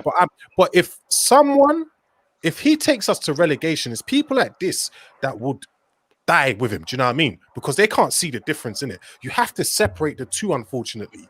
If you don't separate the two, you're never going to see whether he's doing a good or bad job. To you, it's just always going to be good. Yeah. So, But yeah, I- that's the issue. Can I say something? You know what you said about not you, Monster, Chelsea, Bababolo, Just call me about Chelsea, a bad man. run of form. Sometimes when teams have bad run of form, they just tend to defend a little bit worse, or stuff just goes wrong within the players and stuff, and that's just a bad run of form. But what we're seeing is us constantly crossing the ball, constantly being one-dimensional, and who's telling the players to do this? Because I know Mason Mount. Look what he done the other day against Aston Villa. He put the ball through the middle to Olivier Giroud. Olivier Giroud flicks it to Pulisic, and we get the goal from there. Yeah, Mason Mount is capable of doing that, just like other players in the team. They're capable of playing it down the middle and not being one-dimensional. But who's telling them to be one-dimensional and keep crossing the ball? But I don't think it's the players themselves. That's what I mean. That's where Lampard has to take some blame for this, because our players are capable of not being one-dimensional, playing through the middle, playing differently, not just spamming crosses. And there's only one man that's telling them to do that, and I don't think it's the players. let me May I answer say- you. Well, go ahead. Yeah, I was saying, that's what exactly what I'm trying to say. Like, you could see the state of Tottenham right now. Do you think Harry Kane, Son, all those brilliant players that Tottenham has, they want to be playing that way? They don't want to be playing that defensive lower block football all the time like that. They want to be playing some more freelance football. They want to be playing to their strengths. I don't think that's the way that Mason Mount wants to be playing as a midfielder. I don't think that he wants to get the ball and pass it to the fullback and let him push down the wing and cross. I don't think that's his part of Mason Mount's game. I think he wants to play more forward passes down the middle. But with Giroud, that isn't necessarily the striker to make a lot of forward passes. I understand that because he isn't the quickest on the ball. But if we had Werner there with Mason Mount ability of making those good forward passes, it could be different. If we had Werner through the middle. But I don't understand his style of play, man. But let me say something. Okay, no, go ahead. My bad. Can I just say something? My bad. Yeah. You said that that basically we are spoiled. We are. I think we just have standards, my man. It's not, bro. Can I finish? I've always maintained that if a person loses their standards, then there is no going back. You're just gonna keep lowering your standards. We should always have standards as a football club.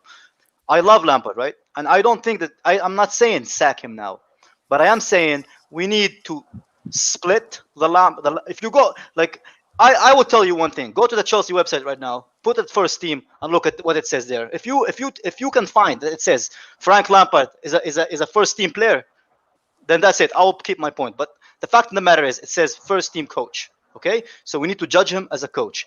And as a coach, like the numbers I've mentioned, right? We have very bad numbers when it comes to win rate compared to any other manager. less than the average rate that AVB had, and a manager that we can all of us here at the panel can agree was our worst ever. So we need to look at it objectively. If Lampard doesn't improve our win rate, he doesn't get us up the table. And about the thing, like we really need to look at it objectively. And the club will. Roman, we've seen him before sack Grant, and Grant is one of his best friends, right? Like he just didn't want to give him a new contract, right? He didn't want to keep him at Chelsea. The same thing can be said about Lampard. Lampard is not Roman's friend. He's an employee. If you remember Mourinho won us the league, yeah? The fact of the matter is, if you look at it objectively, you saying that, other teams are dropping points around us. Do we really want to be in a position where we are 3 points from top 4 at the end of the season because we kept letting points drop like it's nobody's business? I don't want to be really... Okay. There you go. Because if we do that way, one loss at the end of the season can get us back to 10th or 8th. And we do not want to get 8th. We do not want to see Roman. What you're saying is worst case scenario. You're just looking at worst case. No, I'm just looking at the form right now. And if we keep it going, I'm not looking at worst case scenario. Wait, in that, like we go back to the 17 games on beat. I know you guys are analyzing it and everything, but during that form, we were talking about title contenders right there. I mean, I know people were saying during that. You think we are? You think we are now on title contender form, man? I'm not saying. Wait, hold on. I'm saying. During that 17-game run, before we had this bad form, a lot of people were talking. You mean before we played good teams? Okay. It doesn't even matter. It don't matter. You play who's in front of you. Of course it matters. Of course it matters. You play who is in front of you. Wait, hold up. You play who is in front of you. Because I mean, the teams we played, Wolves and all those, we beat them last year. So let's just you play who is in front of you. But when we're going on those on that run, we called ourselves title contenders. Even when Lampard said this team is not ready yet. You know, everybody kept saying, not you. Okay, this talk is not just about one person. It's about the fans. I mean, this is what you're saying. A lot of people say title contenders. Now that we're going through I think we won one game out of 4 or 5. Everyone is saying we Lampard out. We don't have to be extreme. You know what I mean? You could criticize and say, oh, you don't like that. You don't like what's going on. But if you cannot just be extreme and say, oh, this is not working anymore. You can never go back. We're lowering our standard. The thing about lowering your standard, you got to be realistic. Honestly, when I say realistic, just listen to me. It's not about Chelsea, we're about to be Arsenal. Oh, you know, we can never be Arsenal because of the type of mentality from the board. And even I don't think Lampard has that standard for the club too. Yeah. I don't think I mentioned Arsenal once, man. My whole point, I didn't mention Arsenal. You're the one who's comparing us to clubs, and then you're saying Arsenal.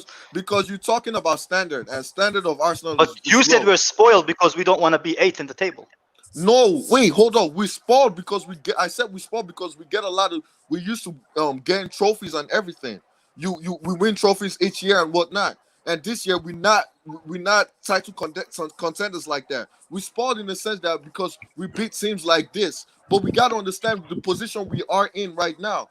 Those teams had players that will take the game to like Hazard. If I remember the Hazard versus Watford game when Sarri's telling Hazard don't drop back. You got to be in front over there. No, Hazard does not do that. He's going to come back, receive the ball, and do what he does. This team doesn't have those type of players. This team is under a rebuild, whether we like it or not. That's what, I'm not saying the standard has to be low to the fact that we're losing. You could criticize. You should never be with losing. Can I ask you a question? You say those players are not experienced. Is Werner better now under Lampard, or is he better under a different manager? Yes or no? Don't give me explanation. We'll get to the end of the point. Is he better now or with another manager? One of our signs. I'll keep going. Come on, just yes or no. He was better in okay, there we go. Havertz, is he better with the first manager or now? He was better in the Bundesliga. Okay, there we go. Who else did we have? All of those players. Ziyech. Was he a Champions League semi-finalist before he came here? Ziyech is hurt. Yes or no, my man? Then we can keep going. Those questions. I'm gonna get to my point if you answer me. Yes or no, my man? Come on. So how can you? So how can you say we don't have experienced players who are sitting in 8th if you just told me yes at every point that I said before it? Oh, well, But the thing is, wait? What you're saying is not your question did not even have no point. Why I said so? But you just said our team is not good enough. It's a young team. I just stated to you that this team has been into Champions League finals, in semi-finals. It have this been. team has Werner never has been. This team has not been in no Champions League finals. The players. I mentioned players. We said the players. Werner, But you said the players are not experienced, though. well, bro, You just say that. experience is can I land? Experience, my man, is not all about where you've been. You in a club as like Chelsea, you in a different league. This is a different league of its own. Bundesliga is a spacey league where there's space every time to go down. They play a high pressing game every time. Every team that comes to Stamford Bridge to play Chelsea parks the bus or they play a mid block. So you're not gonna find space and tell me Werner, if Werner was good in Bundesliga, why is he not good right now? Well, because he's in a different league. He's in a different scenario. He's playing different opponents. He's playing Burnley. Well, when Burnley comes, you got big defenders. Like that's what he said. I've never played against big defenders like this. I've never played against big defenders that are strong like this. You come to the EPL where these guys are just playing a mid-block system to stop you from creating any space. You have to have a better touch. That is all fine and good, right? That is all fine and good. But you said, my point was, you said our players have no previous experience. That's what you said. I said experience. Did he say that only? Didn't he say that, panel? That they don't have previous experience as football players. What do you mean? It's a young team. Yeah, I just think, yeah. But you just look experience. I'm saying experience. I'm talking about guys that are already in their prime. These guys are not in the prime. They don't have experience of the EPL. I just think we're making a lot of excuses. Exactly. It's just excuse after excuse after excuse. There's nothing Lampard's going through that most of the managers or all of the managers in the Premier League is not going through. In terms of all the players are there. Most of them are experienced, whether they're not. Yeah, fair enough. Some of them have not been in the Premier League. Some of the young players we talk about, apart from maybe Billy Gilmore, the rest of them they played everywhere. Whether the Championship, they played in other. Tammy Abrams played in other Premier League teams, by the way. This one Premier League. He played with Swansea in the Premier League. This is not his first. With Chelsea, was not his first stint in the Premier League. He played a full season with Swansea. He played at Aston Villa. He's played at other clubs as well. Mason Mount has played at Vitesse. He's played at Derby. They've all played. Listen, it's not. You're just making excuse after excuse. Just moving. It's not excuse, bro. Bro, it's not an excuse. It's just facts, bro. I hear people saying. All I hear is emotions, man. I don't hear any facts. I heard people saying. I heard people saying that Ziyech is injured. That's not an excuse. Why is it we have to rely on one player to do everything? Half of the 11 is injured. He asked me. He said, "Is Ziyech experienced?" I said, "Yes." But is he? How many games has Ziyech played for us? He's mostly injured. You asked me, "Is Werner experienced?" Yes, he is. But he's playing in the EPL, a different league. You gotta have context for every question. Go ahead. Hold on, let me just say something, right? If you're gonna speak about youth, if you're gonna speak about experience, I'm gonna show you this. Mathis de Ligt, captain and inexperienced Ajax squad to the Champions League semi-final, beat Juventus with one of the best managers in the world, Massimiliano Allegri, with Cristiano Ronaldo, knocked them out of the Champions League with Van der Beek, Dusan Tadic, Tagliafico, Veltman, Onana, Van der Beek, Frankie de Jong, and Ziyech, and all these players. Not much of those guys are experienced, you know. Donny Van der Beek was like, 2021 at the time.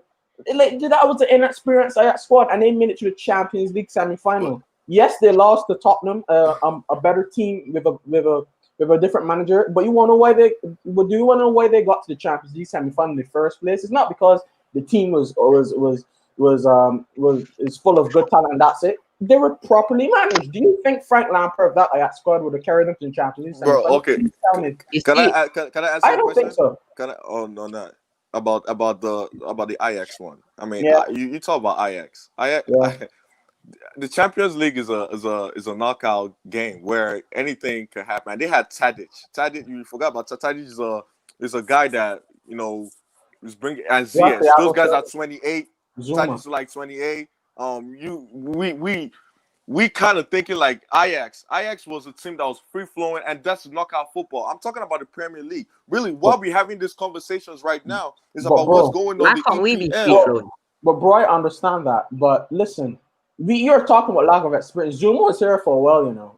Rich James, yeah, he's not that experienced. Chilwell, he's a Premier League winner. Look at everyone else. Kante, a Premier League winner. Werner, yes, he's new to the Prem. Havertz, yes. Pulisic, he's been around for a while. Yes, he's new to the Prem as well.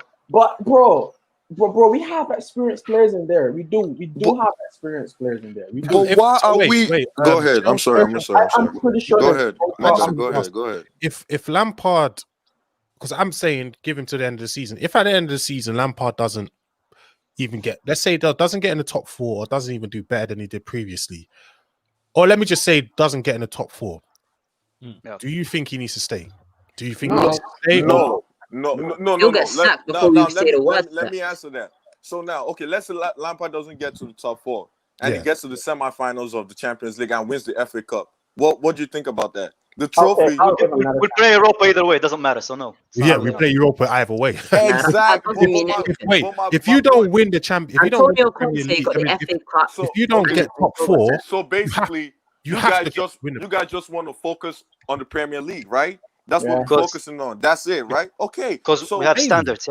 Mainly. All right. So it's really the Premier League we want to all focus on. Let's not bring no Champions League. Let's not bring Ajax in this. We're talking about the Premier League. In the Premier League now, if Lampard doesn't get top 4 and Roman decides to fire him, I will have no problem with that. Why? Because he didn't surpass what he did last season. But we in December now, and you, Monster, you said end of the season. Some people are calling for Lampard's head right now in December. But I'm saying, if we going through that and we get like 3rd or something, and people are still saying, oh, we need to part ways with Lampard. That's so silly because I don't think it's right to sack Lampard now because what good does it do for us to sack him now? Bro, because I've actually. You have to give him to the end of the season. The reason why I say what I say is because I actually can't see progress. So I feel at the end of the season, he's not going to do any better than he did last season. I know what you're going to say. But you're saying we have to give him to the end of the season. Will Roman give him to the end of the season if we have 3 or 4 more games? But why? Like I said, you are looking at worst case scenario. I'm just looking at like what's gonna happen. You have to take the worst and the best. You can't just be optimistic. You can't be a guy, man. You have to look at it objectively. You got to take it one game at a time because we were winning before, and he said, "Do not be hyped up. You got to take it one game at a time. It's not look at 3 games." That's fine, but I'm giving you a scenario. What if that scenario happened? If we keep like this, if we are like 9-10 points away from top 4, then what? I don't even think Roman is going to sack Lampard at the middle of the season, and that's just facts. You guys, I'm just asking your opinion though, because I know a lot of Chelsea fans would be Lampard in even if he gets relegated. That's how much they love him, innit? They don't want to hear it. So I'm asking your opinion. That's not realistic. If Lampard is out of the top 4, he should go. But I'm still not going to say Lampard out. But maybe he should go after he's not. But there you go. So technically, you're still Lampard in if he doesn't get top 4. Honestly, look, let me tell you the truth. This is not even a Lampard defense for me. Honestly, it's like a manager defense. Like if it was any other manager for me, I don't care if it was Lampard. I don't care. I was sorry in until they fired Sarri in. So I don't care if it was any other manager, just because. Firing manager is just history repeating itself. I've seen this with Conte out. I've seen this with Sarri. Sarri was implementing a good system, and we knew all he did was took time. But everybody, Sarri left us. We didn't sack him, man. He was just one. No, but they were going to sack him anyway. They were going to sack him anyway. I don't know. Those are just rumors, man. No, he was 1,000%. He was going to be sacked. The problem according to the Italian media, that Juventus came from him and Chelsea agreed to let him go forward. Hold on. The thing was, that I felt it was disgusting. Chelsea fans the way Chelsea fans treated Sarri. It was horrible. Fans feel that a lot. Nasty, and a lot of Chelsea fans. Certain man was saying Sarri's not a Chelsea man. I want to know, and I've said this before. Can someone explain to me? Was Jose a Chelsea man? Was Ancelotti a Chelsea man? Was Conte a Chelsea man? Those are Premier League winners. What does it mean for a manager to be a Chelsea man? Does it mean that he has to formally have played for Chelsea? That doesn't make sense. That's not how it works with management, innit? I'm just saying, are you lot being objective? Are you lot treating Lampard or judging him the same way you're judging other managers, or are you not being blind to the fact that he's a legend? Because if you are, you're not going to see what we're seeing. I'm just saying, I'm looking at Lampard, I'm judging him based on his tactics. I don't really think it's being blind, to be honest, because obviously football's an emotional sport, so we're not really just robots. We don't just fully base it off, results. Like, we care about the guy as a legend. We do. Yeah, and obviously, we want to build a legacy around him. That's why I think it's way too early to sack him, because obviously most managers in this season have had some point where you could say they should have been sacked. Like Klopp, he lost 7-2 at one point. You can't sack him for that. No, exactly. What I'm saying is it's like way too early to come to any judgments like Lampard out, in my opinion. And yeah, we've looked stable the last few games, but like I would give him. We've had barely any time to change it up. For example, in the Villa game, like we had 2 days, and I think there were improvements in the Villa game. And like I just think we're coming to conclusions way too early. And obviously, it's down to the board whether he's going to be sacked or not. But with exactly what you said, yeah, you said we barely had any time for the Villa game. Do you not? You man have been watching the Premier League for years and years and years, right? Do you not know that in the December period, this was going to happen? This is English football. It's been happening for years. The December period is congested. It's always been like this. So you should know what you're doing. You should know how to prepare for these things. I don't blame Lampard for changing it up for that Villa game. I thought he needed to change it up because a lot of these players, because of injuries and things like that, you have to prepare for the December period. My thing was that it's the style of play. We are predictable. If you can't see that we are predictable, then I don't know what you're seeing. Jose Mourinho was probably the first person to figure us out in the Tottenham game. And we had Ziyech then. All they needed to do, which they did, was they knew, let's stop hacking Ziyech, we stopped Chelsea. What they did was as soon as Ziyech got the ball, they had 4 players around him blocking every crossing lane. Lampard should have thought from that match, all right, cool, that's not going to work. Managers, remember, it's the Premier League. You can only do certain things for so long. You're going to get figured out. Lampard should have thought, okay, that's not going to work. All right, let's change some other things up. Let's mix up our attack. Let's play through other avenues. Let's create things down the middle, things like that. We're not doing that. We're doing the same thing over and over and over again. Monster, I want to ask you, what would you change, though? I think we're missing, and that's a lack of a plan B. We've seen that 4-2-3-1. There was no plan B for that. Since we switched to 4-3-3, there hasn't been a plan B for that. Now it's not even working. We both earmarked those 4 fixtures where we played 2 games in 2 days: Everton, Wolves, Arsenal, Aston Villa, and that December was going to be a massive period. We've got 1 point in those 4 games. I personally, and I'm Lampard in as well, on the fence, but I'm Lampard in. Bro, that's convenient, Lewis. It's like I'm on the fence, but I'm leaning towards Lampard out. Yeah, I can't. I want Lampard to succeed. I really do. There's a bit. I think all of us do, man. I think all of us do. All of us do. The only thing holding me in is that he has fixed this up before.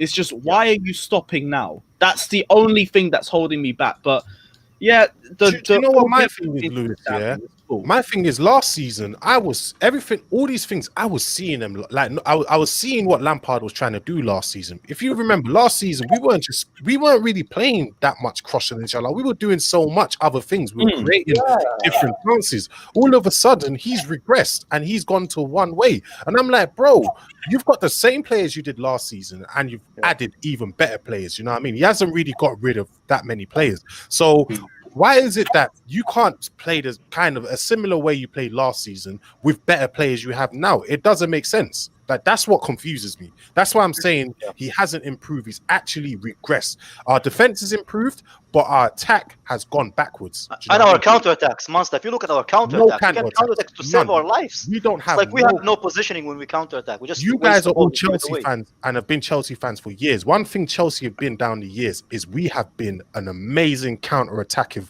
footballing team. When Chelsea pick up the ball, when teams are at our necks and we pick up the ball, there is no counter-attack. None at all.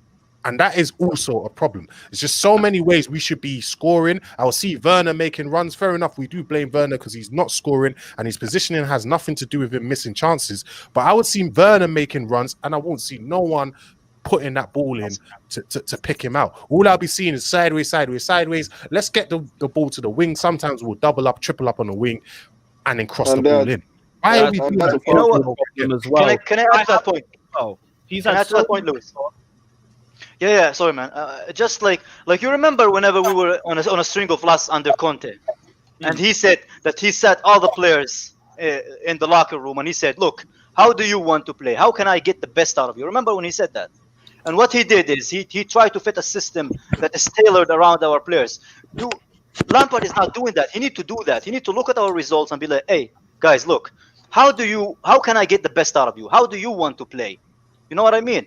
Like, how can I get the best out of you? Rather than just being like, okay, this is what I want to do. This is how I want to. You can't cross with somebody like Werner. He's 5'11", man. You know what I mean? You can't. Would you not say though, bro, with the talent that we brought in, bro. you can't actually give too much control to the players, because they might start thinking, I'm the top dog. Like, we have many players who could think Werner, Ziyech, Havertz. They might think they're the ones that the team should be built around. So in some sense, he has to take the authority there and say, you're going to play how I want you to play. Otherwise, it could lead to many problems. Yeah, but I mean, I don't mean like how would they could find like a common ground with the players and the manager. This is what I think we kind of have that at the moment. If you look at do we have that? Because if you look at Werner's body language, if you look at Havertz's body language, if you look at most of our players' body language, Havertz has that body language though. That's the thing. No, but it's not only him, man. It's all our players look positionally unaware.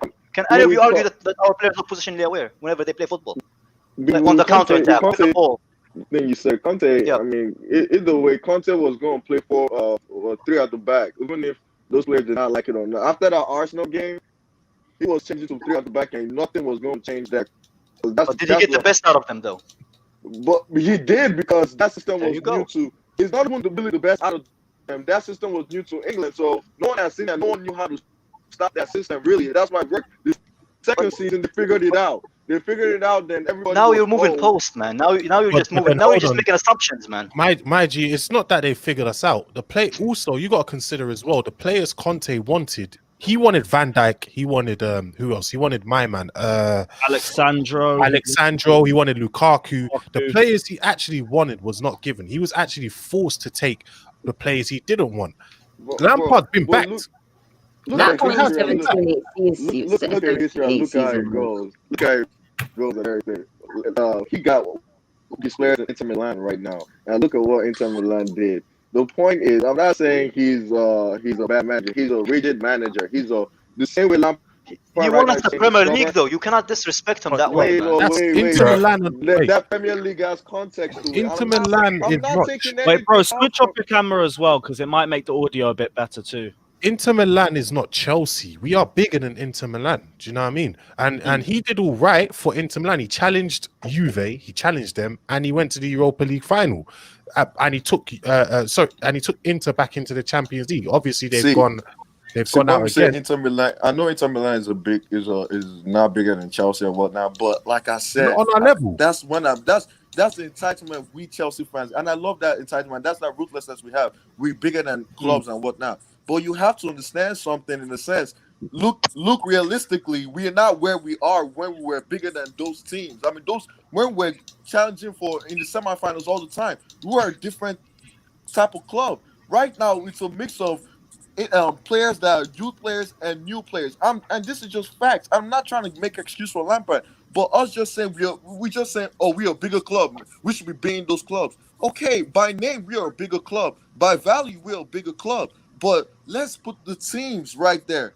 The teams right now, we're not even a club that has those guys on the team right now have not played with each other for 2 years max. I think this is 3 months. This is our 3rd month together. So when we just say, we are a big team, it's just a vague statement. Just to when you look deep in it, our squad really is not like we have good players by names, but our squad isn't like we've gelled together. Now we're Liverpool 5 years in, and now we should be battering all the teams.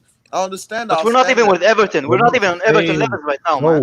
No, I don't. I think They have the same signings as us. They have the same new signings as us. I think you're misconstruing what I'm saying. I'm saying I'm not talking about battering the clubs and winning the league or blah blah, being on top. I'm saying I don't want us to lose, but I don't like the way in which we are losing. I don't like the way in which we are playing. I'm not seeing progression. That's the issue. We should be doing better in a sense that, okay, you can lose games, but it's the way in which we are losing, the way in which we ain't doing nothing, the way in which our attack is looking useless. Okay, do you know what I mean? I want to ask, when did you stop seeing that progression? Because you said last season you saw something, right? You saw a system. You saw what Lampard was trying to do last season. That's what you said, right? And you just said then you stopped seeing progression. When did you stop seeing the progression? Did you stop seeing it when we started losing these games, or you started? I started to see it. I started to see it when every time I kept hearing, in the beginning of the season, first of all, I kept hearing Chelsea, we are this and that. We need Ziyech in our team. That was the first straw. The second straw was, I think it was against West Brom. We drew, which game was it, Kai? When you came up with the term crossing, inshallah. That was earlier on in the season. That was before we went on our 17-run game. We were crossing a lot, and we were only crossing. When Ziyech came in, we were still doing the same thing. Get the ball to Ziyech. It was more effective, but get the ball into Ziyech and cross the ball with his left foot.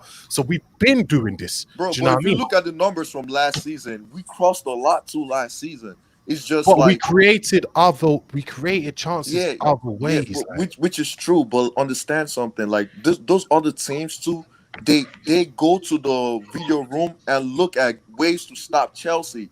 Those other teams too came to play Chelsea. I understand what you're saying, but if those teams came and they were like, okay, we're not going to let Chelsea create from the middle. We're going to set a mid-block system where Chelsea, they're going to make you one way, which is go wide.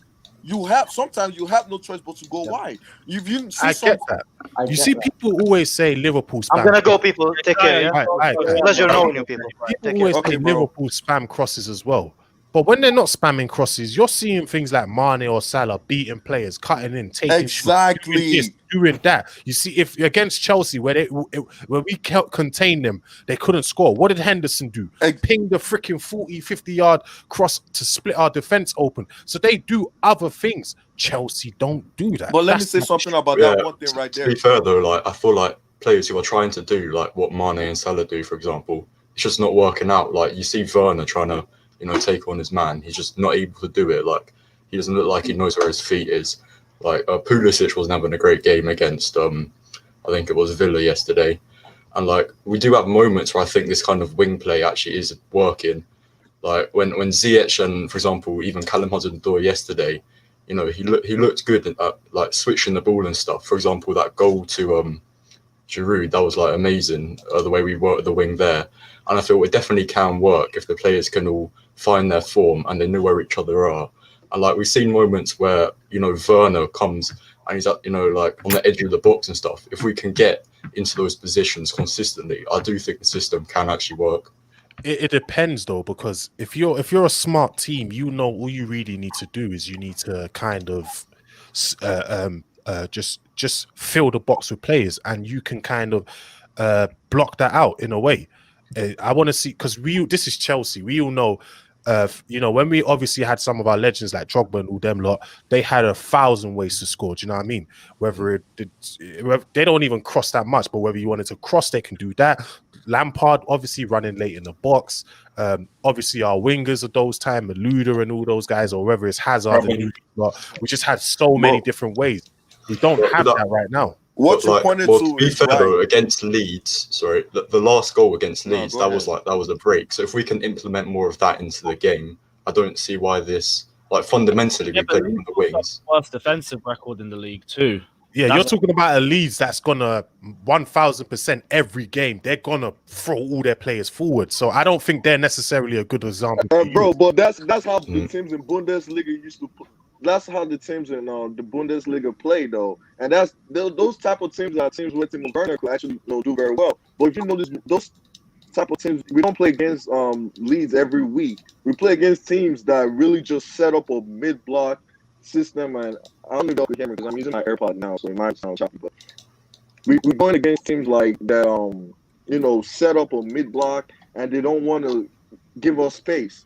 So the way you said about Salah and Mane taking things into their own hands is not from a coach. It's an instinctual thing, bro. It's instinctual in the players to say, okay, that is not working. Let me cut in and shoot our post. You know what I mean?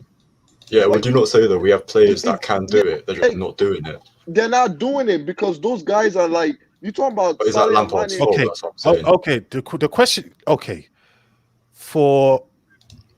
I hate to bring this up because people always say I always talk about this shit. Innit?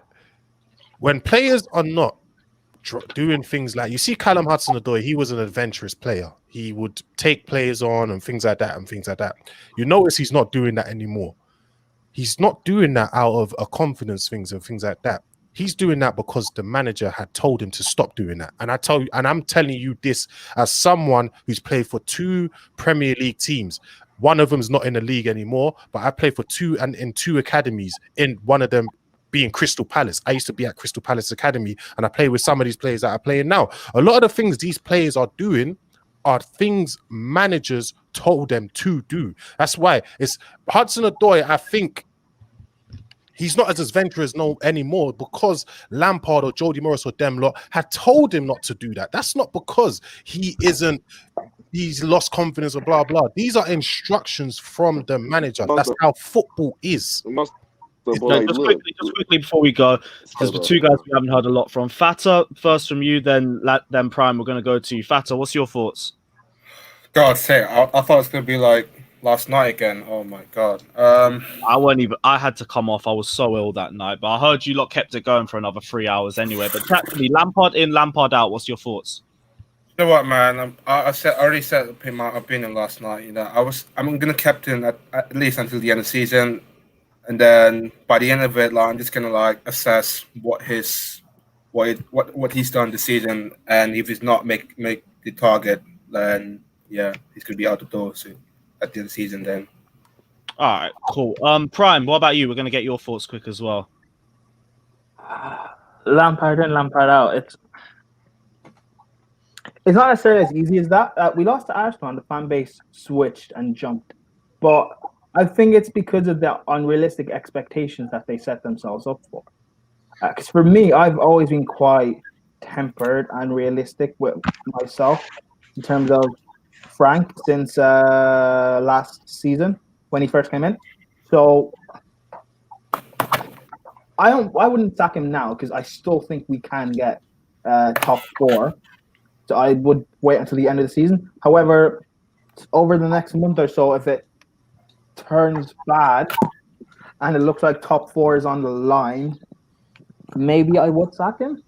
But what is quite interesting that I want to see from Roman and the board is, if this is real and we really are trying to do this project in order to build for the future, a dynasty or whatever, not necessarily with Frank, but in general, it's built for the future. If we give him till the end of the season and he finishes 5th or 6th or whatever outside the top 4, and even outside the Europa League places, does he get sacked or not? If he gets given time and he's allowed to stay next season and continue, that would be quite interesting. Because he's never done that before. Prime is right. The problem is if he doesn't finish top 4, that is so disastrous because not only obviously it's not finishing the top 4, but the money the Champions League, the money we spent and the money that the Champions League brings in, that's a huge loss to the club.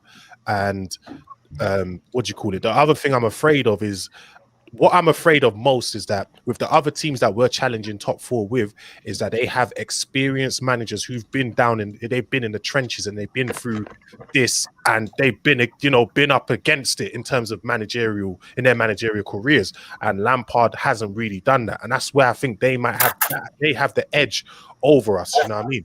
That is probably the issue I have in my mind, where I'm scared. Like, can Lampard outdo these guys that have done it? Do you know what I mean? That's the scary part.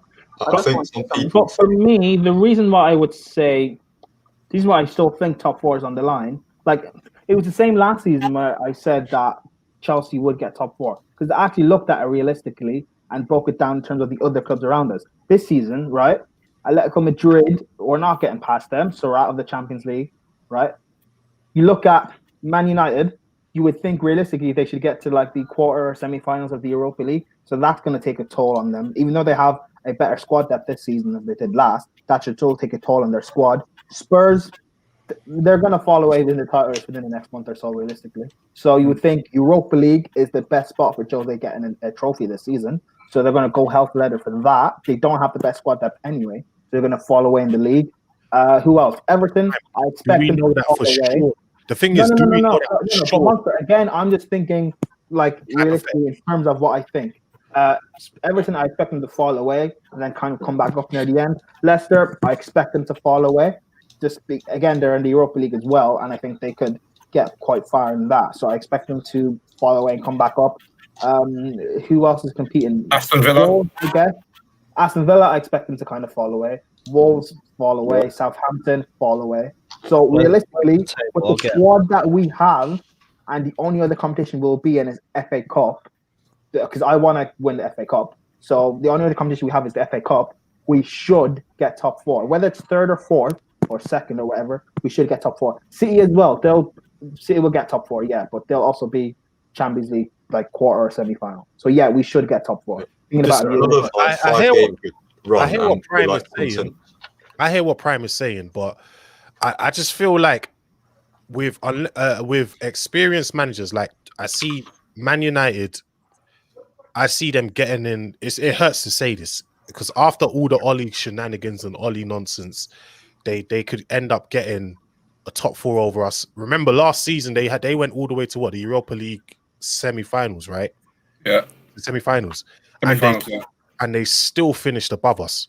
Well, obviously COVID. Oh yeah, but also Tottenham, Mourinho is an X factor. He actually is an X factor, whether we like it or not.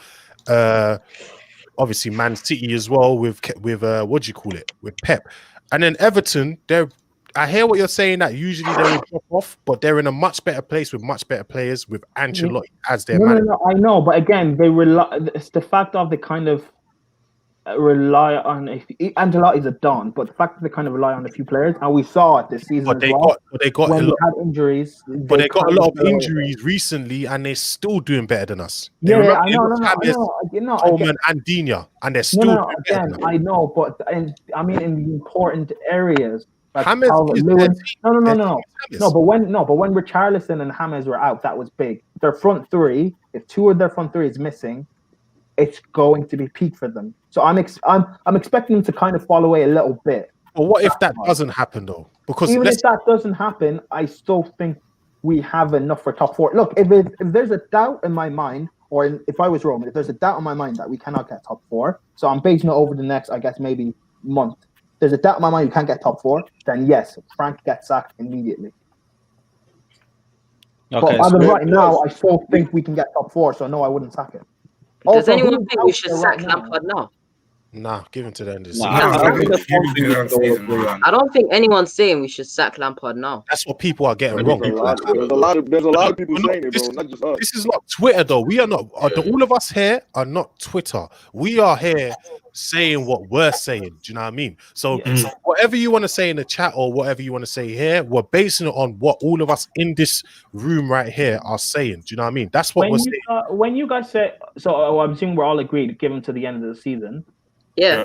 Are you guys also thinking like me that we will get top four? I think no.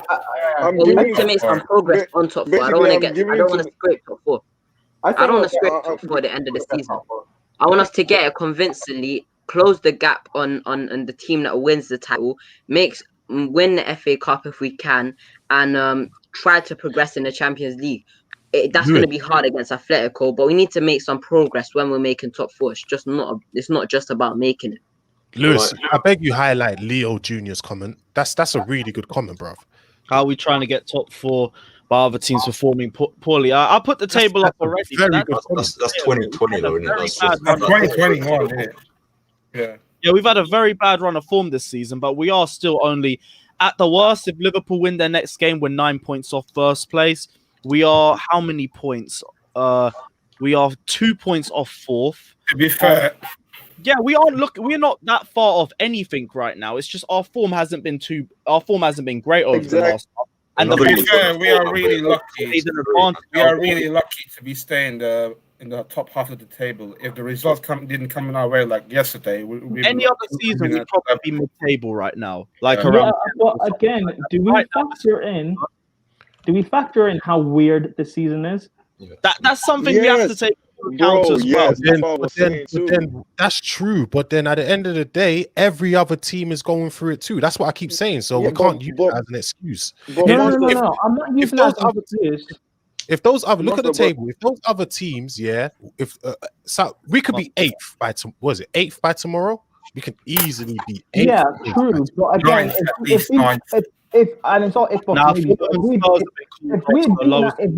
we had beaten Aston Villa, then what would we not be second or something? But that's the thing, though. When we get these opportunities, we're not taking them. But no one else is either. That just means something. Look, but the weird thing is, no one else is either. Man United we shouldn't be focusing on anyone else. No, I'm not. But that's what, for me, is why it's still up for grabs. Why it's not a worry. If it is a worry, then yes, sack him immediately. But the fact that Roman doesn't think it's a worry, and we know what Roman's like, he's trigger happy, then I don't know. We don't know. The thing is, we don't know what Roman's thinking. No, wait. But like the thing is, look, when we're doing good, those other teams were doing bad. Now we're doing bad. Those other teams, it's just a flip-flop season in the sense that it's so weird that it's not two teams like Liverpool and Man City last year were just doing great, and we got to fight with the bottom half. But right now, teams are like, it's basically just it's a streaky league right now. You go on 3 wins and you up there. You go on 3 losses. You know what worries me? So you know what worries me as well. It's how everyone's saying we haven't beat a top 10 team. Then people say, oh well, we beat one. Well, we beat freaking West Ham. That in its own right is shameful. Another thing is that when we do come against bigger teams, Lampard is so scared to even take the chance to beat him. Against Man United, against Tottenham, he's scared to even take the chance. Do you know what I mean? And that's worrying in its own right as well. So that's what scares me. We're not even beating anyone. If we're being honest, we're not beating anyone. That 17, even the 70, the most impressive game out of the 17 game winning or unbeaten run was us beating Sevilla, but it was our second team against their second team. Yeah. So that's what, do you know what I mean? What if you saw in the first game where we all used our players? I think we might have had 1 or 2 players missing. I can't remember, but you saw the way they played us, and they didn't come to win. They came to draw. What happened if they came to win?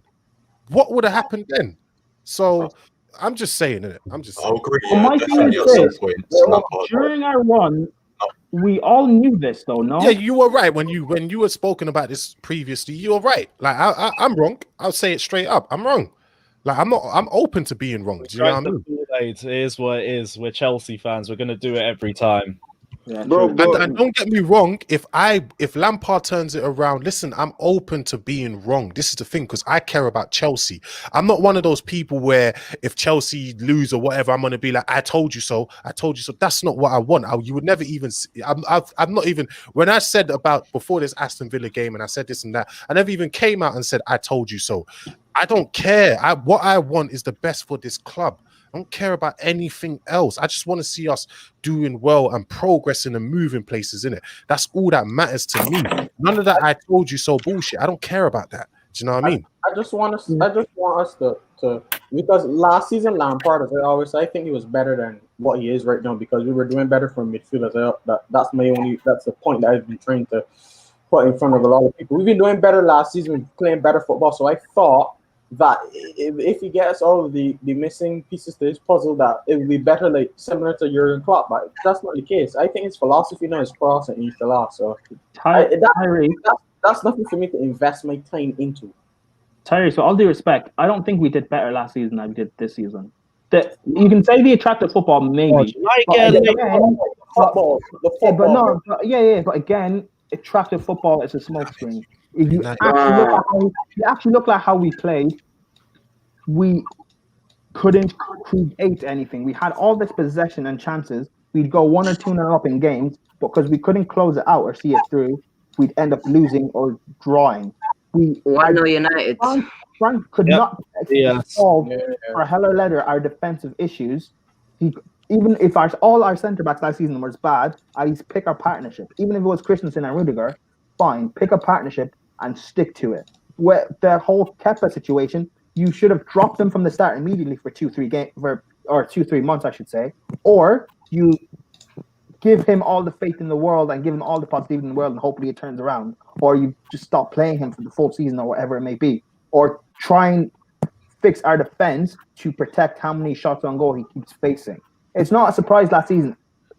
Every team we faced against, we're just taking shots at us for no reason because they know it's going to end up going in somehow. When you're not feeling confident, I know you're on a bad run of form, everything is going to look bad. We couldn't finish for anything last season. And our runs that we went through, remember, we started the first few games a bit shaky, then we went on a run similar to this season, and then now at this point last season, we started falling away again. And then, thankfully for lockdown, we were able to go on a bit of a post-lockdown run of form and get top 4. And even during that, we still bottled it because we were still dropping points. Well, luckily, Man United and Leicester dropped points as well. Yeah, and luckily And that went all the way down to the last game of the season. Luckily, Leicester bottled it at the end of the season. If they didn't, we wouldn't have even been in top 4. But I've also asked people obviously Prime. Remember in Lewis, you guys were all on the Chelsea show the last time, not the most recent one, the one before that. I asked if Ollie wins these outstanding games, he's going to be on top of Lampard. Has Lampard really outdone Ollie? Has Lampard really been a better manager? And this was when we were still winning. So has Lampard really been a better manager than Ollie? Think about it. Fair enough, last season you could say the transfer ban, so I'll give you that. But even this season, he's outperformed Lampard again, but no one wants to talk about it. Do you know what I mean? Let me say something. This Arsenal thing's getting worrying. If they come near us, it's even more damning. But Ole has been at the job for like 10 years. Not at Manchester United job, but like Ole has been a manager for 10 years now.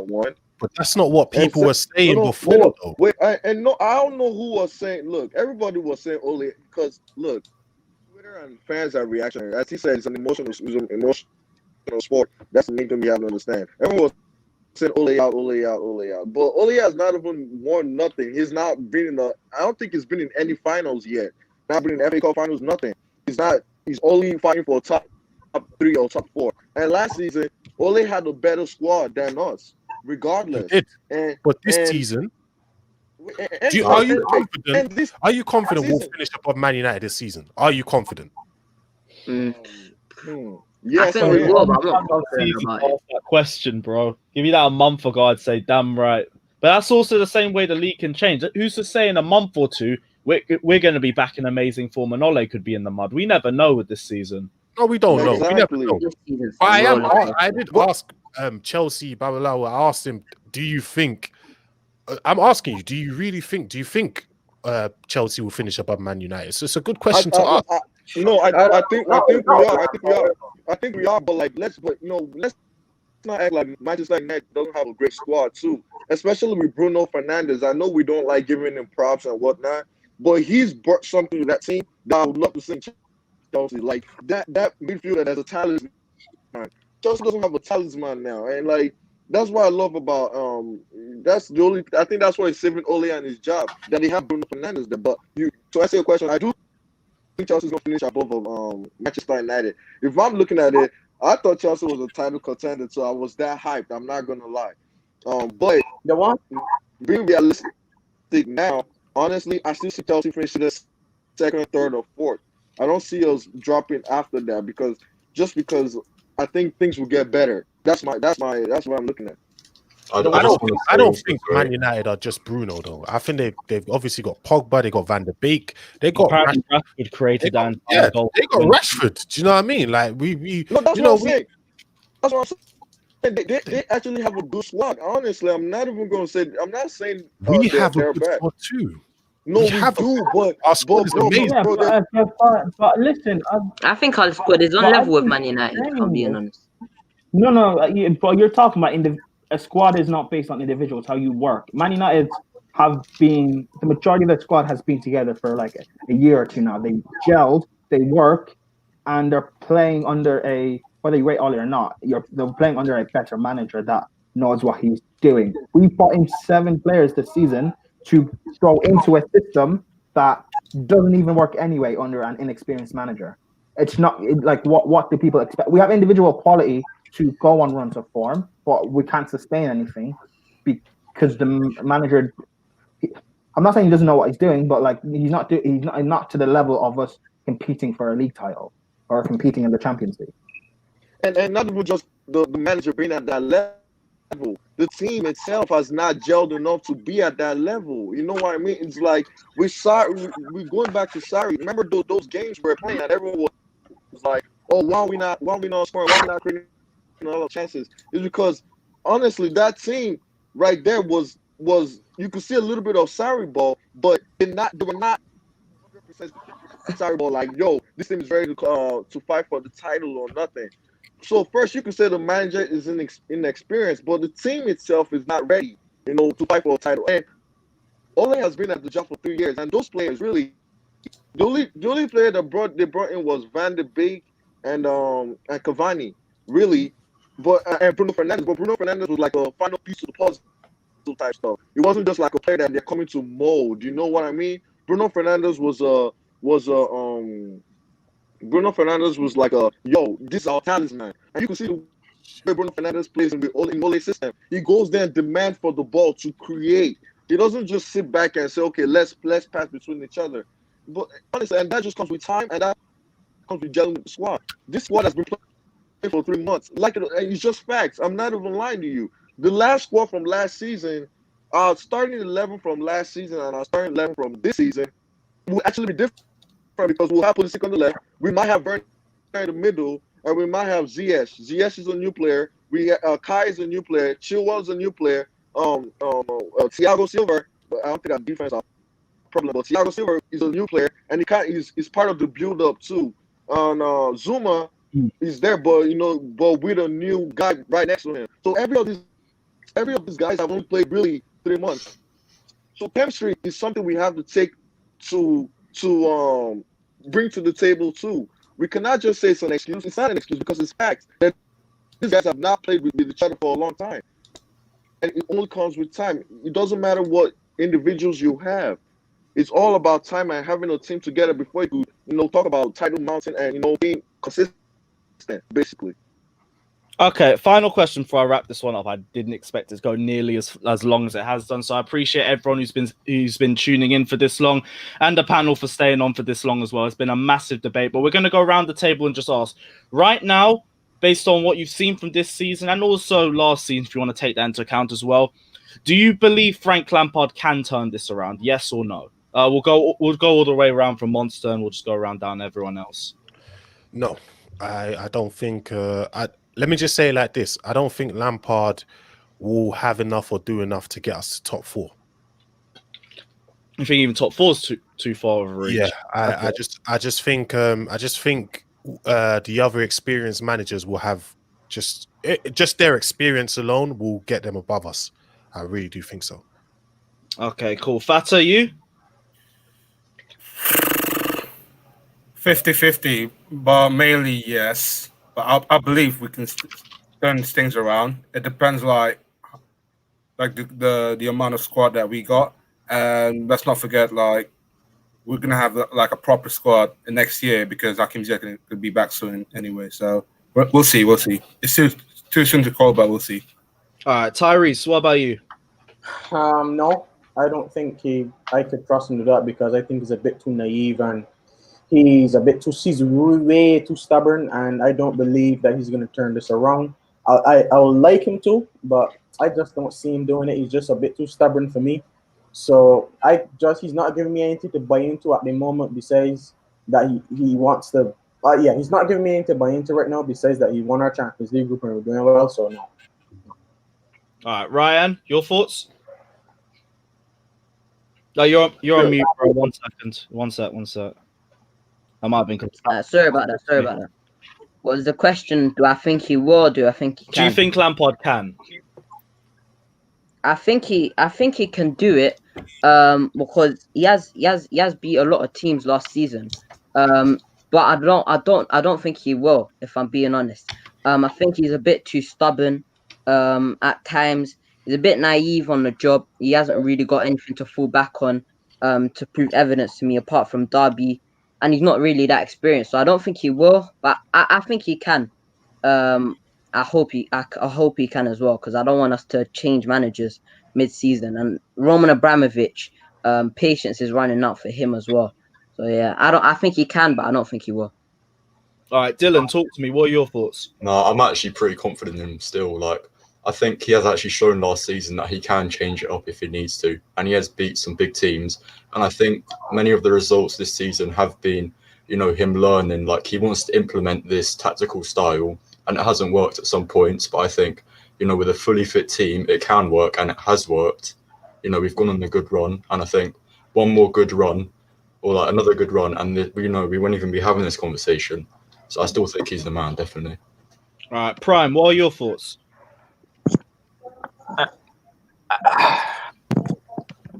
Yeah, I would. I think we can get top 4. I wouldn't sack him now. We've shown what we can do. We can go on good runs of form, and like I've already said, because I'm looking at also other teams, and another thing, I'll focus on yourself, but sometimes you do have to factor in what other teams are doing around you to how you can get little advantages here and there. So, yeah, I do think we can still get top 4. The improvements I just want to see is tactically, when we've got injuries in certain areas, you need to find a way to combat that. Look, if you don't want to play Callum, to me, that's not really a big deal. If you want to play Werner out wide or Havertz out wide or Mount, again, to me, that's not really a big deal. But find tactically a different way to get through that. Stop trying to create out wide with our wingers or in a winger formation when there's no wingers on the pitch. Utilize our fullbacks a lot more. Maybe sometimes switch to a back 3 if we've got injured to Ziyech, Pulisic, and Callum. Utilize our wing backs more, or find something else. Tactically. I think in January we do need to bring in a DM, whether it's Rice or Bissouma or Camavinga or Sumare or whoever. I think we do need a DM, because Kante can't always be playing as a lone pivot, and people don't want to see Jorginho play, so we do need cover for him there. Or I think at times we need to play with a double pivot, because Havertz, it looks like his best position is playing as a sort of 10, and we need to really start utilizing him, getting the best out of him. He's adapting to a new league slowly. Werner, the chances that he's missing are kind of a problem, I guess, because they're big misses and they're embarrassing when you make compilations of them and stuff. But I don't know, if you're creating more chances for him, technically, yes, he will be still missing the same amount of chances, I guess, statistically. However, he will still be scoring a lot more goals. So find a way to get the best out of him to create more goals, whether it's by playing him up front solely on his own, or utilizing a 2-striker formation where you're playing Giroud and Werner off each other. So yeah, I think we can still get top 4. Sorry, that was a long ramble. No, that's cool. Nice to hear anyway. Last but not least, Babalo. I hope I pronounced that correctly, but what's your thoughts? Yeah, I mean, I think he can, and I think he will. I mean, I feel like it's obvious that it's just a bad patch, and I know some things are annoying with crossing, but I think it's obvious that he has the mentality to turn things around, and these players are still playing for him, whether we like it or not. These players want Lampard probably to succeed, and I'm pretty sure they want to win with Lampard. So I feel like we are definitely going. I think honestly, bite me on this. I think we're getting we're still going to be either second or third at the end of the season. I think he can turn it around, and he will turn it around, because I think January is going to be our month. Because December is never Chelsea's month, anyways. Well, we will have to wait and see with January. We also have to see what fixtures we are going to have. The way this infection rate is moving, I think our next 3 games are going to be cancelled. But we will wait and see, and we will definitely be having this debate again. Guys, thank you all for watching. I didn't expect this debate to be nearly as long as I did, but here we are in it, 2.5 hours into a Frank Lampard. You should have seen last night. Yeah, like Blue Fan TV is still miles ahead of us. But guys, thanks for checking us out. Check out Monster's channel. The link is literally in the title. Check, and it will take you straight to his channel. Kaio's channel and Dami's channel are in the pinned comment in the comment section below. So check that one out as well. To the rest of the panel, thank you for jumping on. It's doors always open for another stream. I'm going to be doing more streams like this as well. So check it out, guys. Thanks for watching. Take care, and let's hope we turn.